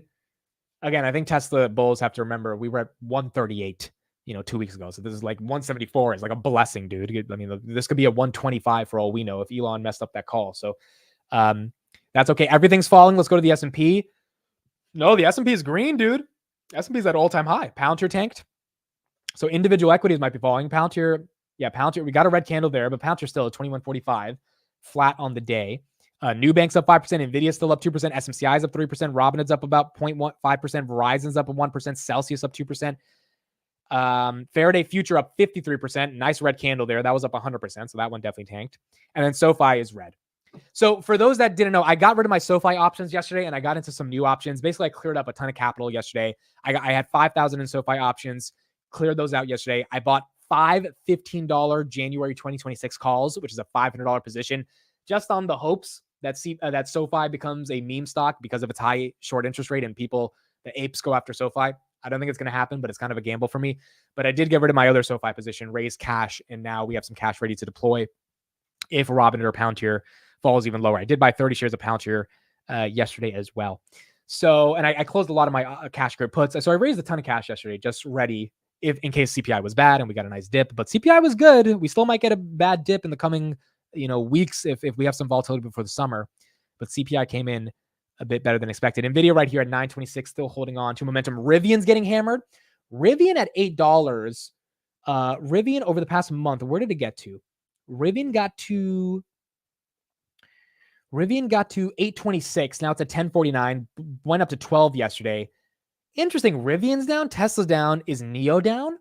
NIO's down as well. What's going on with the EVs? This is an EV thing. Why are all the EVs tanking right now? That's so interesting. It's almost like a lot of these things are pegged algorithmically. Look at Tesla down 2%, Rivian down 6%, NIO down 3.8%. Huh. Very interesting. SoFi 742, Shopify showing some signs of life 1.69. Home Depot at earnings yesterday, they beat on both fronts. They are up 2.75%. So nice to see Home Depot doing well. Starbucks as well, showing a little bit of signs of life. They fell pretty dramatically. The Biden EV tariff fear, yeah, I guess that's it, even though that was announced yesterday. So I guess this is the market's kind of baking in the news a little bit more aggressively today. SoundHound, we haven't talked about in a while. This thing over the past 3 months is up. It bottomed at 320 on April 22nd. So 324 to 540, up about 80% since then. If anyone got the SoundHound dip, this is an AI company that NVIDIA invested in, and that's what has got the market kind of excited about them. Palantir 2158, and we got Robinhood here at 18 22. Do you have any calls for Palantir? I do not. I don't have options on Palantir. It's just stock. Palantir is one of the companies where I just want stock and I don't want to worry about options. I will be doing. I closed some cash code puts yesterday, but I'm fine writing cash code puts or covered calls on Palantir. But even then, covered calls are a bit scary on Palantir because you just never know when they announce anything. But actual call options, I don't have any on Palantir. Okay, so we had CPI coming in at 3.4. That was good to see, and that was exciting to see, and that's why the markets reacted in a broader way. And we saw some momentum there. One headline for you guys: NVIDIA CEO Jensen Huang, his payment for his salary has rose to $34 million. So probably well deserved. I don't think anyone else is as deserving as Jensen Huang for getting a salary uptick, but we do see Jensen Huang getting a bit more money as well. Here is one update on why news is good news for the broader markets. We've been seeing a little bit of bad news around unemployment and what that means for good news. Here's one of the strategy analysts yesterday talking about what it means for the markets. And we'll look at this, then we'll go back to GameStop. Algerzonka Crawford, she owns Alphabet right here at Post 9. You want to give us a review of some of the things you saw today and what you think it means for you as a shareholder? I mean, that was a pretty cool demonstration that Dee showed us, right? Yeah, absolutely. I think what Google showed today is that there's a race for the personal assistant. So we've talked about AI in the enterprise. We've talked about AI as a cloud service, but now we're really entering the realm of AI being used for the consumer. So OpenAI. Okay, we'll go back to that in a second. We're just talking about Google, but I want to check out GameStop. They just got unhalted. That was a large halt, dude. That was almost 7 minutes. All right, they're down 22%. Wow. Down 22% on GameStop. Huh. Let's see if it gets halted again anytime soon. We got GameStop here down. It just keeps falling. No one's catching the knife. They're just letting the knife fall. 22% on GameStop. Let's see if they let it play. It was halted twice. Yeah. All right. We're getting a call from a resident contributor into the show, Mr. Kris Patel. Let's see what he has to say. Kris, what's up? You're live on the show. What's up? I know. I tune into your show every morning. I'm at the airport right now, about to get on a flight back home to Atlanta. But dude, CPI came in softer than a lot of people were expecting.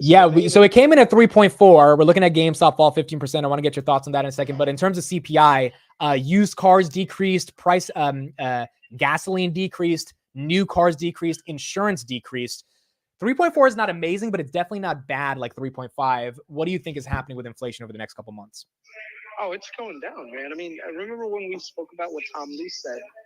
Shelter is a lagging indicator of what's going on. So shelter is showing us that it's going down. We looked at car prices about 3 months ago. We said, look, the prices of cars are coming down, especially new cars. That's why you're seeing these 0% APR deals come back. And Tesla had to go that route too, where they had to lower down their APR just to get cars out the door.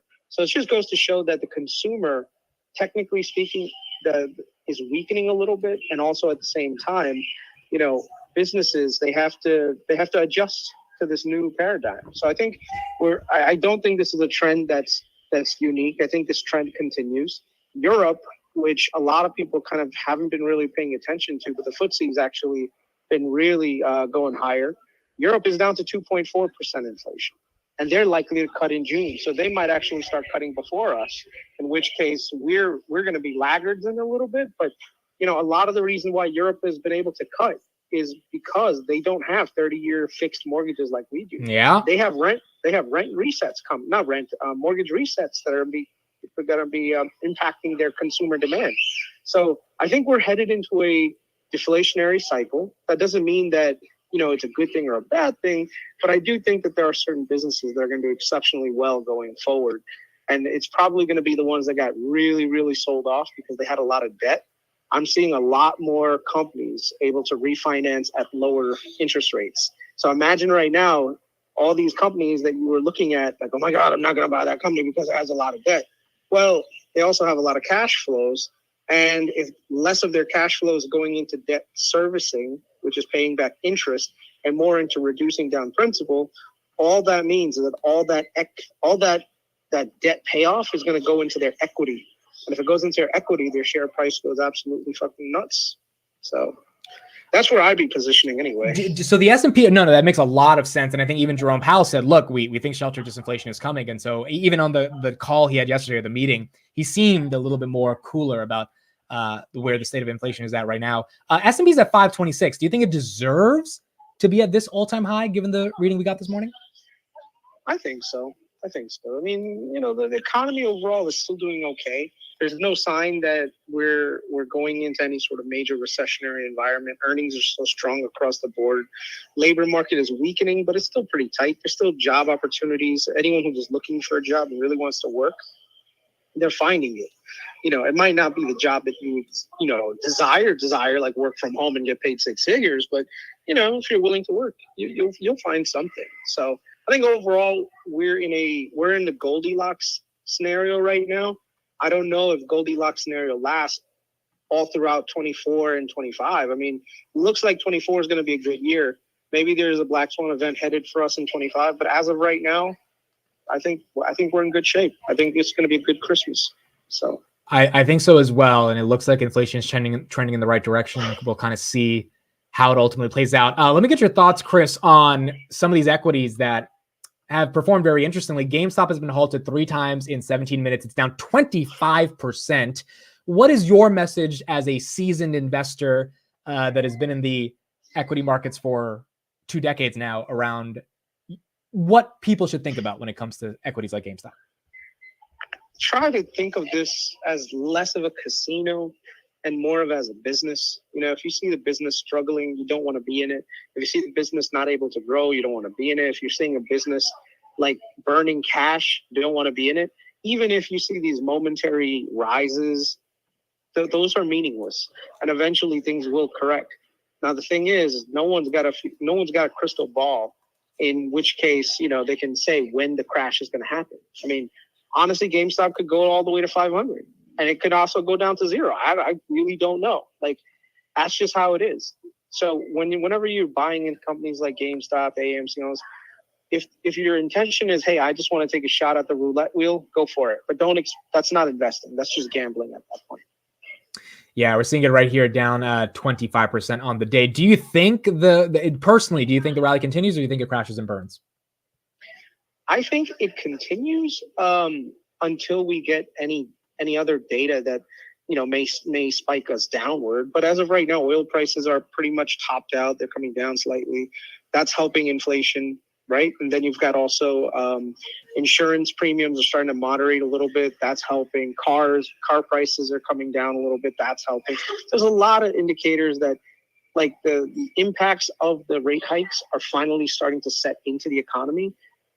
The thing that the Fed is going to have to watch out for is making sure that they start the cutting process sooner rather than later. They were really late to raising. They shouldn't be late to cutting. Otherwise, what they're going to do is they're really going to mess things up, and they're going to cause more knockdown effects where businesses, they basically can't get refinancing. They go down, like the regional banks.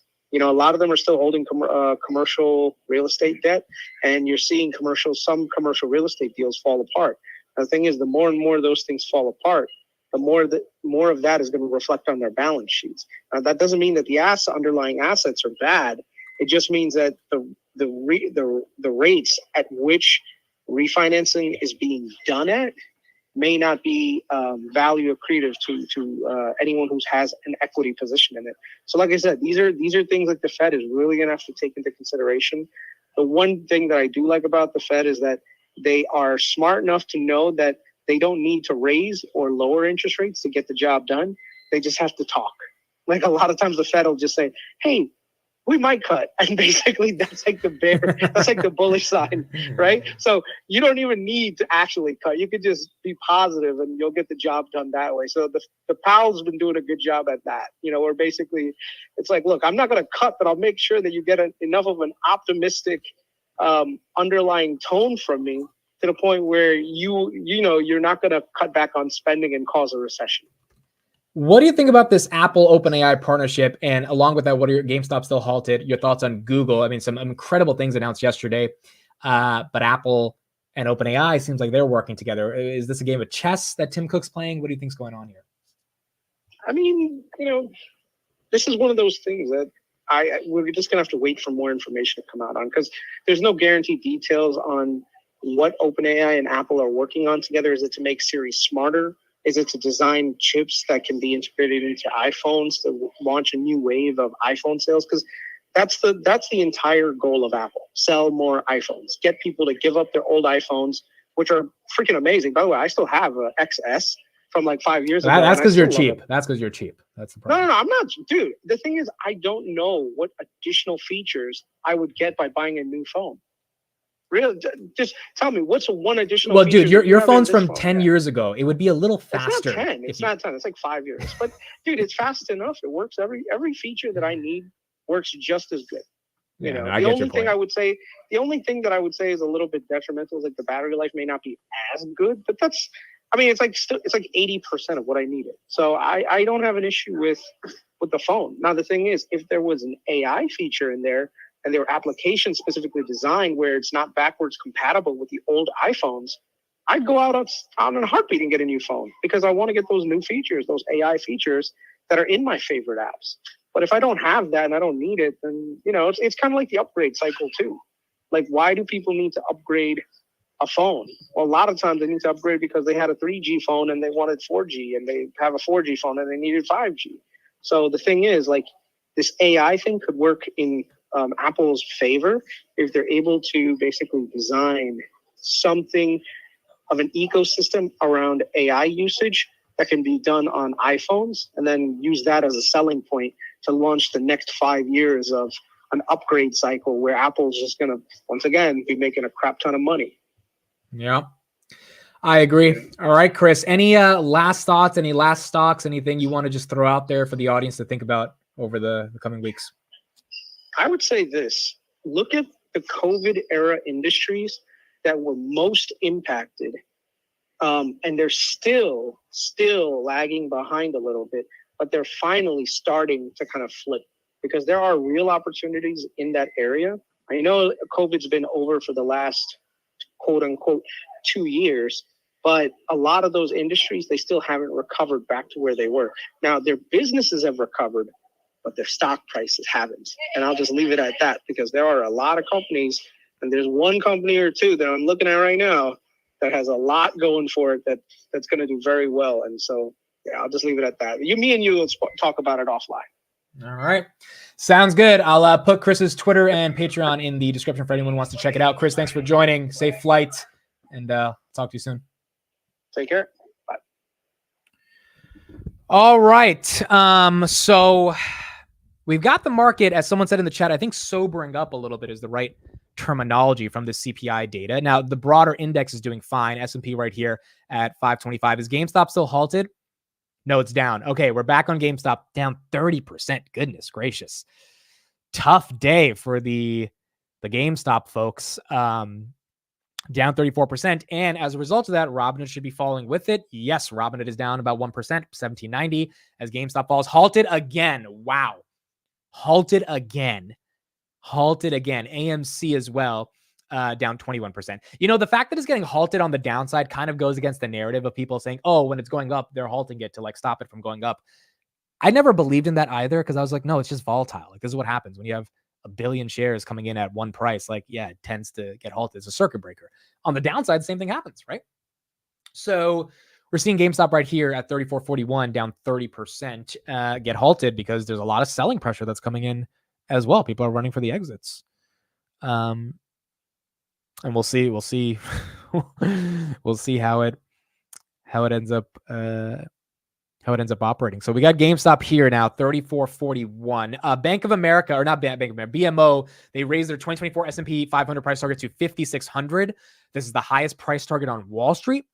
So that news just came in. It seems like people, based on the CPI data, are deciding to increase the projections they have for the S&P.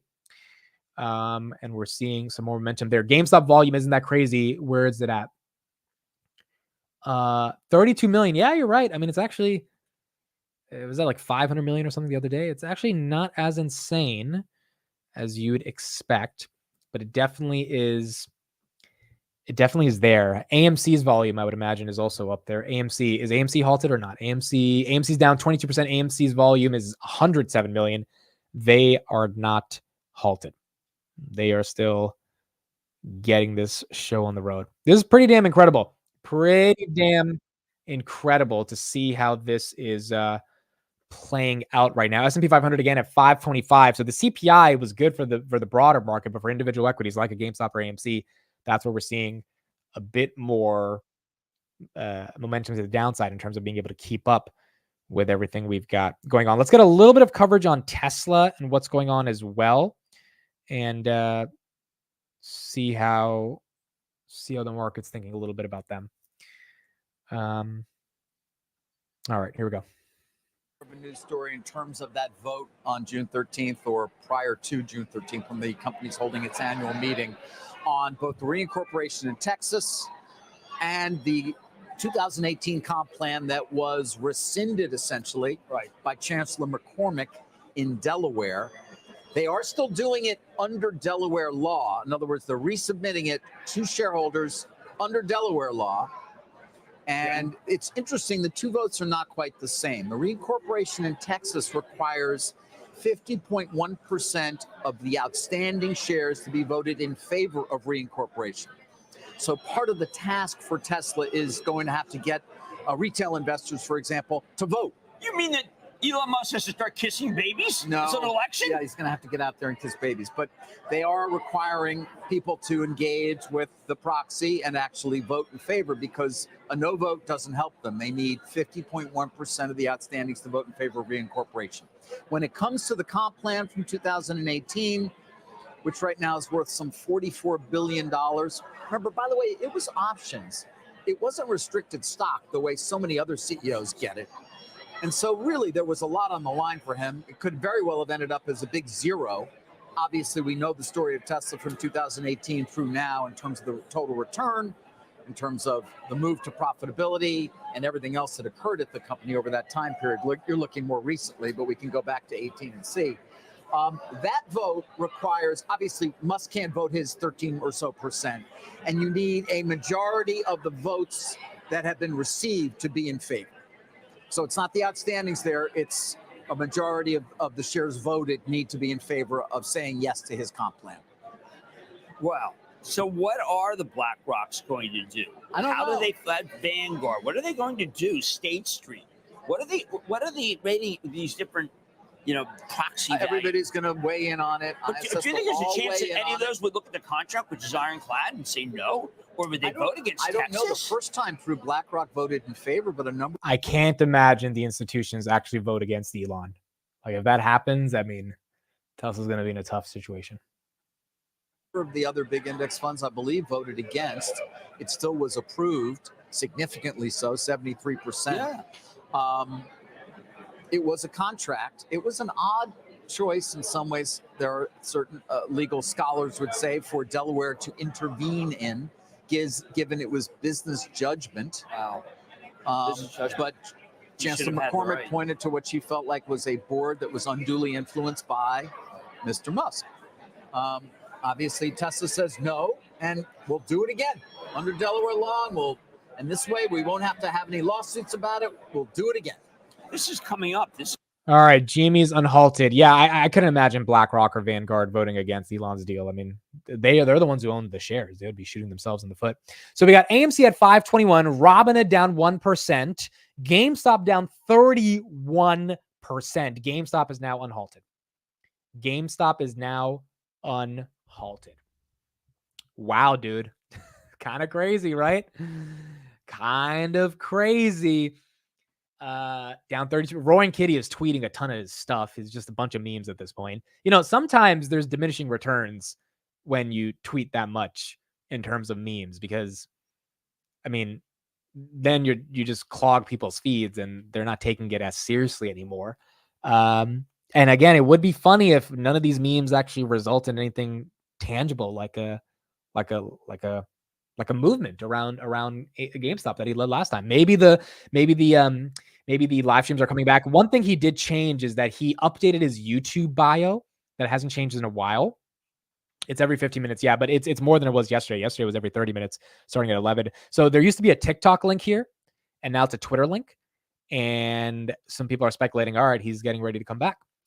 And if he does start live streaming again, that's going to be wild. Now, one other thesis, as Sticky says here in the chat, what if his account is not actually his? What if he sold the account and someone else is using the account to do whatever they want to do? I mean, that's not illegal, right? To sell your account. Like if he sold his account for like $5 million, probably he could sell it for more than that, to be honest. I mean, yeah, dude, you could sell for, if GameStop's going to pump and add $5 billion in market cap in 2 days, you could probably sell the account for like $10-20 million. If he sold it and someone's using it to pump it, he doesn't get in trouble. He literally took something he owned, GameStop now halted again, sold it to someone else. He is not in charge of it, and he goes on with his life. Now, the person who's doing all the memeing and stuff, as long as they don't like literally pump it and then dump it, I don't think the SEC can do anything either. So I don't know. It's really, really interesting to see how they'll play out. Hector says shorts are losing billions, keeping it down. This price move is normal manipulation. Well, the shorts are already down $5.2 billion. Today, they're probably down like $4 billion now. They probably got $1 billion back since it's down 30%. But it's going to be interesting to see if the shorts, really take this under their wing and try to control the situation against retail. It is illegal, I believe. I read it somewhere in Twitter's terms of service. It's illegal to sell a Twitter account. I mean, honestly, you're probably right. There's probably something Twitter does around like protecting against fraud and stuff. But in the grand scheme of things, I don't know how much they would be able to prosecute on selling a Twitter account. Leo Koguan, the largest individual Tesla investor, said he will vote against. Yeah, Leo's dumb, in my opinion. Anyone voting against the thing is dumb, dude. I mean, like, the dude, Elon, like, there's not a debate. Elon is Tesla. Tesla is Elon. Without Elon, this thing doesn't exist. $600 billion for a car company doesn't exist without Elon.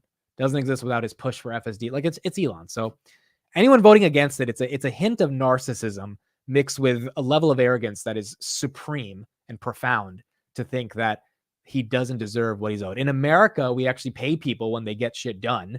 And the Delaware judge, it's an abomination to American capitalism that they actually voted against Elon or told him he couldn't get paid for 10xing a company. I mean, like, it's just incredible how that played out. But I think ultimately it'll get done. He'll win the vote probably by like 70 or 80%. And if he doesn't, that's going to be a whole new story for the world of Tesla. But I think he gets the job done. And if he does, it'll be cool to see how it plays out. Cisco earnings today. Yeah, that'll happen as well at the end of the day. We'll cover that after hours as well. Did Apple fall? Is Apple down? So we got GameStop still halted. Oh, wow, Apple. Trying to go up 1%. The market's going into quality, it looks like. The market's fleeing to quality. Apple right here up 1%. 189, almost 190. Interesting. There we go. We got Apple. Where's NVIDIA? Is NVIDIA still doing its thing? NVIDIA at 927. Wow, NVIDIA's not stopping. Up 1.2 or 1.5. NIO's down, Tesla's down. Wow, Rivian down 7%, NIO down 7%, and then Tesla down about 2%. SMCI is up 4%, Nubank's up 6%, Bitcoin 64.2, so still holding on to the momentum there on Bitcoin. And then SoFi, of course, why wouldn't SoFi go down 2% at 725? One thing I did say yesterday that I didn't like is they announced this new partnership with allowing people to invest in alternative assets. And I guess, it's an important partnership, but it made me feel the company is prioritizing the wrong things, dude. There's not even level 1 options on the app, and they think people want to invest in like art. It's just like, I'm so confused on what they're doing from a product perspective. Like, I don't think anyone cares about alternative asset investing. There's maybe like 5 people that care about that, but they made this big deal out of this. So it's just, I wish they would focus a little bit more on the product, because if they fix this has been the thesis on Robinhood. The product creates the momentum. If you fix the product, you get people hooked onto it, they start using it. And I think they're focusing on other things besides that right now. So I guess we'll see what happens with SoFi right now. Yeah, SoFi investing in art and wine. Yeah, that's what I want. It's like that. It's so annoying, dude. It's so annoying. But granted, I still think SoFi is a bit undervalued here, and I'm pulling for them to get to $12 by the end of the year. That's my price target on SoFi. And I think another quarter of good earnings with some profitability, maybe the B2B partnership on Galileo and Technisys. That should get us hopefully to at least $9-10. IWM 208, small caps doing well because CPI has come down. Coinbase at 209, ARK Innovation at $45 right now as well. Doesn't real estate fall under alternative investments? I guess, but if you want real estate as a, I mean, you could invest in REITs, right? And also, I mean, like, what are you investing in the Trump's Mar-a-Lago or something? Like, what is so attractive in the real estate sector that you need this alternative platform to invest in? You know, are you investing in the next Empire State Building? You know what I mean? Like, it's one of those things where I'm just like, if you could fix the app, that would matter so much more to your customers than giving these other opportunities. But we'll see what happens. It's not a bad thing. It's just not the thing that I thought they should prioritize the most. Palantir 2146, Tesla 174, Verizon at $40.84, Celsius 92.30. Syntex is still up 156%. Faraday Futures up 65%. SoFi 725. SMCI up 4%. GME, it is now down 26%. So people are eating it up. It was down 34. Now it's down 26. Not bad. And we're at 36% or $36 right now, down 24%. Mark says, question amid, could there possibly be more people than your chat that is focused on growth and degen stuff for SoFi to go after? Could there possibly be more people than your chat that is focused on growth and degen stuff for SoFi to go after? Yeah, I'm sure there's a lot of traditional investors SoFi can go after over the people that are degenning. But I think from a growth perspective, like, dude, this is the brokerage game. The reason Robinhood's number 6 on the App Store right now and SoFi's not is because Robinhood's one of the best platforms for people that are looking for access to capital. Don't forget, when Dogecoin was trending and Bitcoin was going to the moon, Coinbase, Public, which is a good brokerage, Robinhood, all these guys were advertising, hey, you can buy this stuff on our app. When you're a brokerage, just like a social media platform, why does Elon want Trump on the app? Because he gets attention. This is a game of attention at the end of the day. So it's not a question of attracting degen audiences. It's a question of attracting any audience and then converting a certain percentage of them, even if it's 1 or 2%, that will use your app for the long term. That's how B2C companies work. And so if you're going to be SoFi and you're like, oh, we only want sophisticated investors, number one, sophisticated investors engage in level 1 options. So that's the first thing you should have. Number 2, you're not going to grow like that. And like that's not the way that you're going to build a really sophisticated investing platform with millions of people downloading it every single day. So from my perspective, I think you have to go after the attention and then monetize on the back end. And that's what ultimately ends up building for the long term. If not, and you want to be Vanguard that doesn't allow Bitcoin ETFs, then be my guest. But Vanguard has had a 50-year start, and it's going to be very hard for your assets under custody to go up dramatically if you're a random bank that's starting, in 2024. So I just think it's a marketing argument. That's it. It's just a marketing argument. And the more marketing they do, the more the conversions they could do as well. Celsius right now is up right now. Is Celsius up? Is Celsius up? Celsius right here, 92.85. Celsius up 1.43%. GameStop still down 27%, not gaining the momentum. Robinhood falling with it, down about 1%. Google at 173, S&P 526, Apple 189, Nvidia here at 929 on the day. Also, yeah, if it's NFTs, then if the alternative assets they're promoting are NFTs, then that's the most degen out of degen things I can imagine for SoFi. So if it, like an art is basically you're investing in like an NFT. It's even if it's a physical piece of art, it's basically if you own it digitally, right? It's like it's a pseudo NFT. So it's like if that's what they're promoting on it, that's not really the most attractive investment opportunities either. Granted, again, I think I've been saying this for the past couple of weeks before earnings. If they announce a B2B partnership, this thing's going to explode. They just need to announce one of those, and if it does, it'll be in a good situation. Carvana at 121, Microsoft at 418, Google at 171.61, Tupperware is down 15%. Medical Properties, the REIT we looked at yesterday, that's down 6%. BlackBerry's down 7%. MicroStrategy's up 6.3%. Hershey's down a little bit, but they're up a little bit more because cocoa prices are coming down. DJT's down about 0.15, and then Teladoc 12.85. That one is down today as well. Savici says, yo, Amit, what channel do you do the Palantir Weekly on? It's on this channel. If you just filter by live on the YouTube, on my YouTube channel, you'll see all of our Palantir Weeklies for the past 118 weeks. Here's Jerome Powell. We haven't looked at him talk yesterday. For those that missed him talk, here's 3 minutes on what he said and why he thinks inflation is indeed coming down. You're watching Powell live there at the bottom of your screen. Some of the headlines crossing just now. Economy performing very well. A very strong labor market. Households in good shape financially. and consumer spending and business investment are strong. Let's listen in. The U.S. economy has been performing very well lately. We had growth last year of just over 3%, quite a strong year. And it's driven by a number of things. I would point to a very strong labor market where you've got rising employment, you've got rising wages, so disposable income, consumers are spending.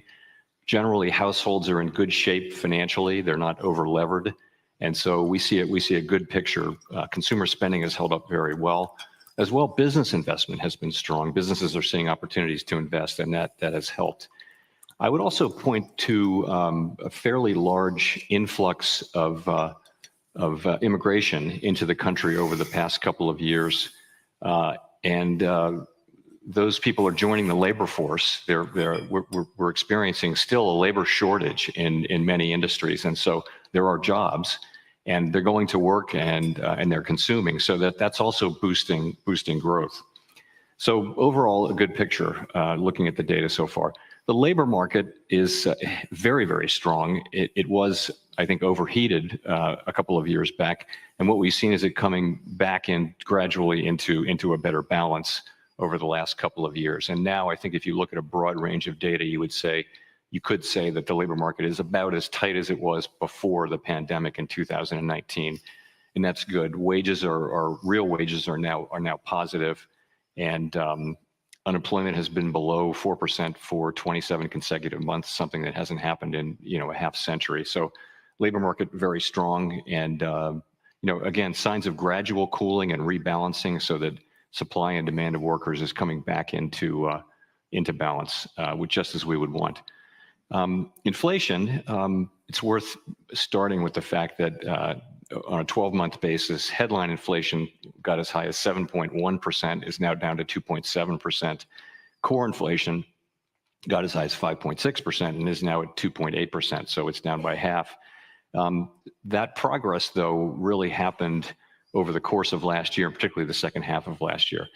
The first quarter in the United States was notable for its lack of further progress on inflation. We had higher readings in the first quarter and higher than we expected. We did not expect this to be a smooth road, but these were higher than I think anybody expected. And so what that has told us is that we'll need to be patient and let restrictive policy do its work.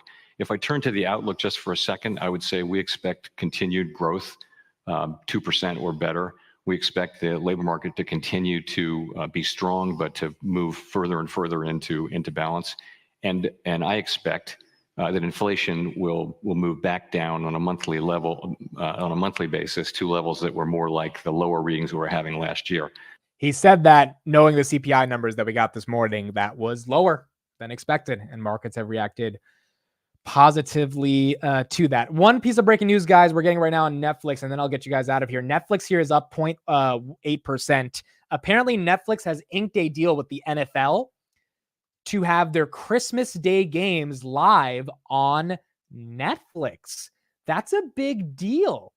That's a pretty damn big deal. Netflix fell 20% after earnings. They came right back from that 20% down, and exciting for Netflix. I mean, slowly just got back to the levels they were at before earnings. Christmas Day NFL games are like religion to people. I don't watch them that much, but I mean, people who love the NFL, Christmas is here. On December 25th will be the global home for the NFL's 2 Christmas Day marquee games, and mark your calendar for Christmas Day in 2025 and 2026, when we'll be streaming at least one holiday game each year as a part of this 3-season deal. I wonder how much they paid for this, but it looks like money well spent. I mean, I would imagine at least 40 to 50 million people are going to tune in for Christmas games on Netflix. Netflix is probably going to introduce it to even more people that didn't know about the NFL because of their distribution. And that's good for users. That's good for momentum. And they have advertising in this as well, right? If you don't have the paid version. So that seems pretty exciting for Netflix. Netflix, again, the one media company that's actually figuring out how to do this profitably, how to get content onto the platform, even though I don't enjoy Netflix's content that much because I'm just more of a YouTube guy and I don't get to watch that much on Netflix, but a lot of people use it, and they added 5 million more subscribers than were expected last quarter. So the market seems to like what Netflix is doing right here at 619. Let's go back to GME and AMC. Seems like they're still struggling. GameStop down 30%. Not enough buyers coming in. AMC down 22%. Over the coming days, I guess we'll see if this dip gets bought or not. I guess we'll see, dude. I mean, it's not looking good right now, down 22%. You would think that people get ready to buy these dips, and this is where retail has to really ask themselves, am I in it for the movement? or if I'm up money, do I take some profits? Do I hold the line, or do I cut my losses before this thing really goes to zero? And unless Warren Katie really comes back with a live stream and kind of gets this back in motion, I'm not sure if his tweets are enough to get people to feel motivated to do this. Amit does know a lot about movies. Thank you. By the way, you guys saw that moment when Shyam Sankar mentioned the 36 Chambers of Shaolin or whatever, that movie. I got to pull up that clip. That was hilarious yesterday on the podcast because I was just like, oh yeah. I didn't know what movie he was talking about, dude. I was just like, yeah, movie. Every tech CEO, CTO that I'm talking to now, whether it's Vlad or Shyam, they always bring up these movies. And I'm just like, why do you guys keep talking to me about these movies? Because I can't navigate these movies. Where's the clip? Someone posted it right here. Yeah, here's the clip. So you'll see my reaction. It was like when Vlad said I like Back to the Future. I was like, yeah, good movie. I did not know what he was talking about. And so I think the real meta reflection on the journey of Palantir is like, it's about learning. You know, Karp's favorite business movie is the 36 Chambers of Shaolin. And it took me a long time. Dude, that was the most fake thing I've ever done in my life. He says 36 chambers. I'm like, oh wow. It's like I went to Rutgers, right? If I met someone randomly and we just get to talking, like, oh, where do you go to college? And they're like, Rutgers. I was like, oh wow, I went to Rutgers. That's basically how I act. I was like, oh wow, great movie. If you ever see me do that and I'm talking about movies, just know I am professionally bullshitting so well. And it seemed like Shyam was pretty comfortable during the whole interview. So I did a good job. You know, Karp's favorite business movie is the 36 Chambers of Shaolin. And it took me a long time to really understand why. And it's just like, you know, you're just trying to earn your way into the next chamber of understanding how does the world really work? How can we have a greater impact as a consequence of that working? And I feel like I'm still on that journey. And so I think if he mentioned Dawson's Creek, I would know something about it. Dawson's Creek is still the best show of all time. It's under Breaking Bad. I'll give it top 2. Breaking Bad's first, Dawson's Creek second. But yeah, I had no idea what he was talking about, dude. Now I do want to watch that movie though, because he said, you know, you have to fight for your fight to get into the next chamber. It seems like a really interesting movie.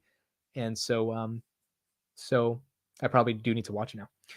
But, yeah, there we go. I think we're done, guys, for today. Seems like GameStop and AMC are not continuing the momentum. We'll see what happens in the next couple hours. GameStop right here down 30%. AMC down about 26%. We got Netflix at 620 up 1%. SoFi down 2.6. Nvidia at 930. Wow. Celsius up 1.3. Robinhood down 1.3% as well. S&P 526 new all-time high. Google 173 as well. And then Palantir for the day is red 2131. All right, that's it for me. Thank you, everybody, for being here. We'll keep this show on the road. 3:45. I'll be back live for the market close, see what we got going on, and we'll keep going from there. All right, thank you, everybody. Appreciate you guys joining. I'll see you guys in a few hours. We'll see what happens with the rest of the market close, and keep going. Thank you, everybody. I'll see you guys in a bit. Bye, everyone. Have a good morning.